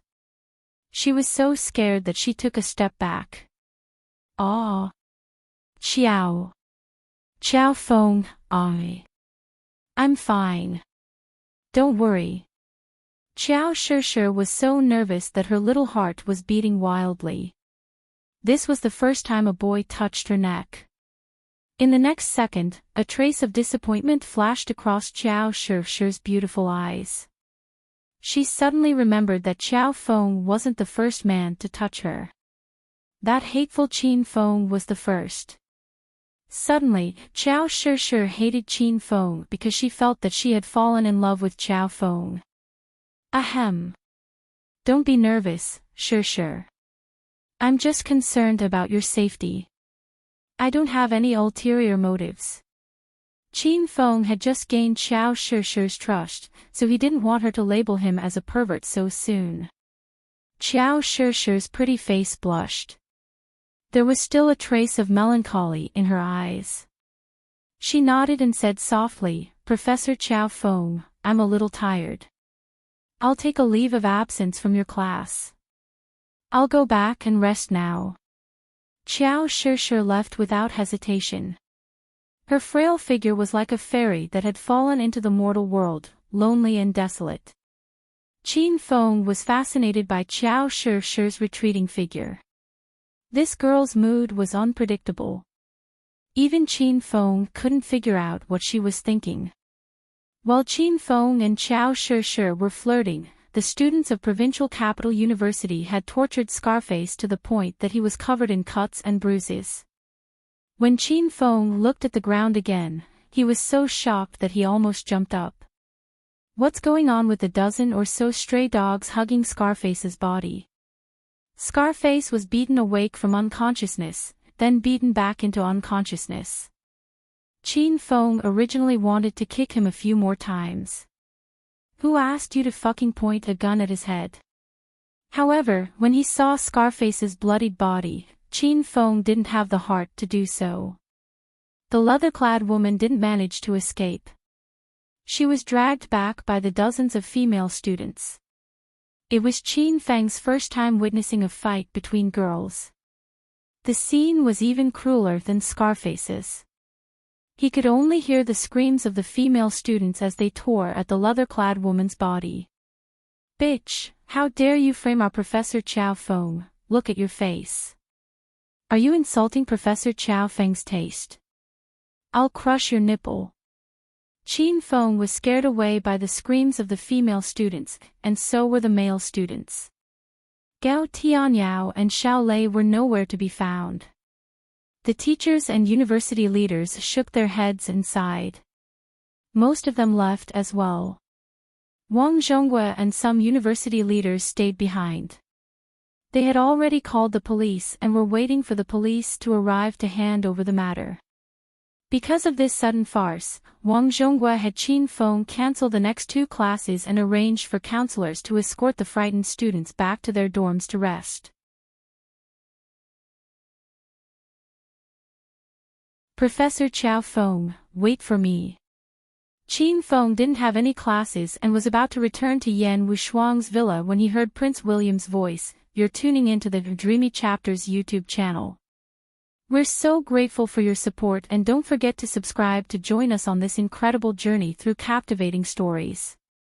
Your generosity through donations truly makes a world of difference, as it's the primary source of revenue that allows me to expand and enhance this channel for you.